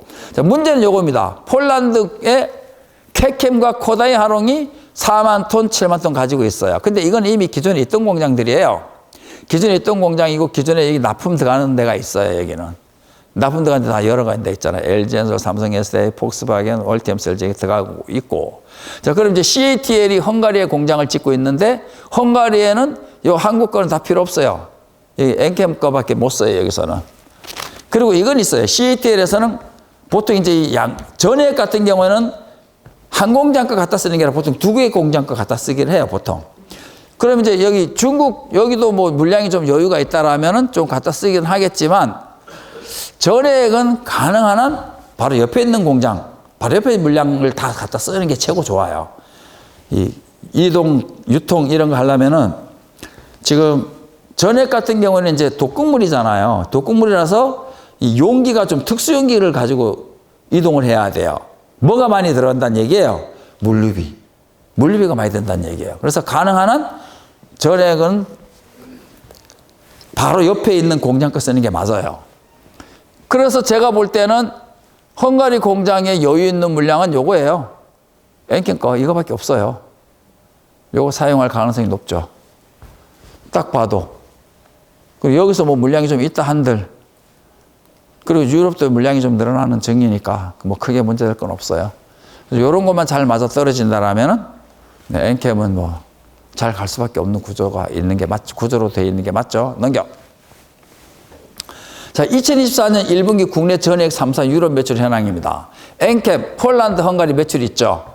동아기업, 헝가리 매출 조금 있습니다. 솔브는 아예 매출 없어요. 그러니까 만화의 경우 유럽에서 폴란드나 헝가리에서 물량이 늘어난다라면 누구 거 갖다 써야 돼요? 엔캠 거 갖다 쓰는 게 맞는 거예요. 넘겨. 엔캠, 미 AMPC 올해 145억 수령 전망. 자, 근데 이게 2023년 98억이고 2024년 162억이고 올해 이제 145억입니다. 자, 이 금액인데 145억 들어오는 건 이제 확실한 거고 올해 4분기예요. 근데 이 AMPC 받는 게 올해 6월 30일 날 결정 났거든요. 그리고 나서는 2023년, 2024년 이거에 들어온다는 얘기는 없었단 말이에요. 들어왔다는 얘기는. 이것도 이제 같이 나온다고 얘기했으니까. 이게 다 한꺼번에 나오면 이제 405억인데 뭐 이런 건 안 중요합니다. 어쨌든 확실한 거는 145억은 나오니까. 그러면 올해 4분기에 흑자 전환할 수 있는 가능성이 아주 높죠. 그래서 흑자 전환한다고 보고 있습니다, 저는. 그리고 이제 앞으로는 이 AMPC 이게 자세히 보시면은 생산 비용이죠. 전액 만드는 생산 비용에 들어간 비용의 10%예요. 그러면은 지금 내년 후년 해가지고 엔캠에서 전액을 많이 생산하면은 AMPC가 늘어나요, 안 늘어나요? 늘어나는 구조잖아요. 지금 재료가 많아요. 넘겨. 자, 엔캠. 지금 엔캠 같은 경우에는 올라오다가 8월 9월 미 조지아주 근로자 체포구금 사태로 빵 얻어맞았습니다. 자, 다시 올라왔는데 갑자기 뭐가 나와요? 뭐 미국 뭐 퀵해묵은 뭐 이제 M&A 특허 분쟁 얘기가 나왔죠. 그러다가 이거 폭락한 거 이거 폭락한 거. 이게 뭐냐면은 상장 적격성 실질 심사 대상 1일 거래 정지 해가지고 이제 폭락이 나왔어요. 이게 지금 말도 안 된다는 얘기예요. 이게 지금 진행되고 있는 이 주가 이 부분이 거의 이제 나중에 한 번에 올라온다. 한 번에. 그래서 2월 달 되면은 만약에 이 부분까지만 다 해결되면은 10만 원까지는 금방 돌파하죠. 이런 거는. 소재주의 특징이 뭡니까? 급락. 하락할 때는 급락, 올라올 때는 급등. 이게 특징이잖아요. 잘 갖고 있어 보세요. 그리고 만약에 이제 이렇게 보시면 돼요. 이제 엔캠 몰빵 홀딩하면 돼요. 그냥 에코프로 몰빵 그것도 홀딩하세요. 그냥 엔캠하고 에코프로 같이 갖고 있으시면 같이 가져가면 되는 거고. 자, 문제는 이제 매수입니다. 내가 매수할 자금이 있는데 그럼 뭘 매수하면 좋겠느냐? 기본적으로는 에코프로 엔캠 같이 들어가면 돼요. 같이 들어가면 되는데 매수하는 분량을 에코프로를 더 많이 하는 게 좋을까? 엔캠을 더 많이 하는 게 좋을까? 요건 이제 저도 조금 고민거리예요. 이거는 일단 속 편하게 반반씩 하면 되는데 지금 이 엔캠에서 이런 내용들이 제가 예측한 게 맞다라면은 2월 중에는 분명히 한번 튈 거라는 거. 그때는 에코프로도 튀어요. 튀는데 더 세게 튈 종목이 누구냐? 요걸 한번 좀 고민해보자는 얘기예요. 자, 넘겨. 자, 투자자문 VIP 안내. 전화번호는 02-1253-3066번이고요. 투자자문 VIP 가입 안내. 3개월에 330, 6개월에 550, 1년에 1,000만 원입니다. 자, 지금 투자자문 가입하시는 분은 제가 직접 포트를 구성해 줄 겁니다. 넘겨. 투자 1인 가입 안내. 02-1253-3066번이고요. 기본 가입비 없고 기본 수수료도 없고 해지 수수료도 없습니다. 성과 수수료는 있습니다. 현재는 15% 생각하고 있는데요. 2026년 20% 얘기를 하긴 했는데 제가 좀 뭐 엔캠 이런 부분 소재주 부분에서 많이 힘들게 했기 때문에 성과 수수료 부분은 아마 다시 한번 제가 생각해 볼게요. 자, 오늘 강의 여기서 마칩니다. 감사합니다.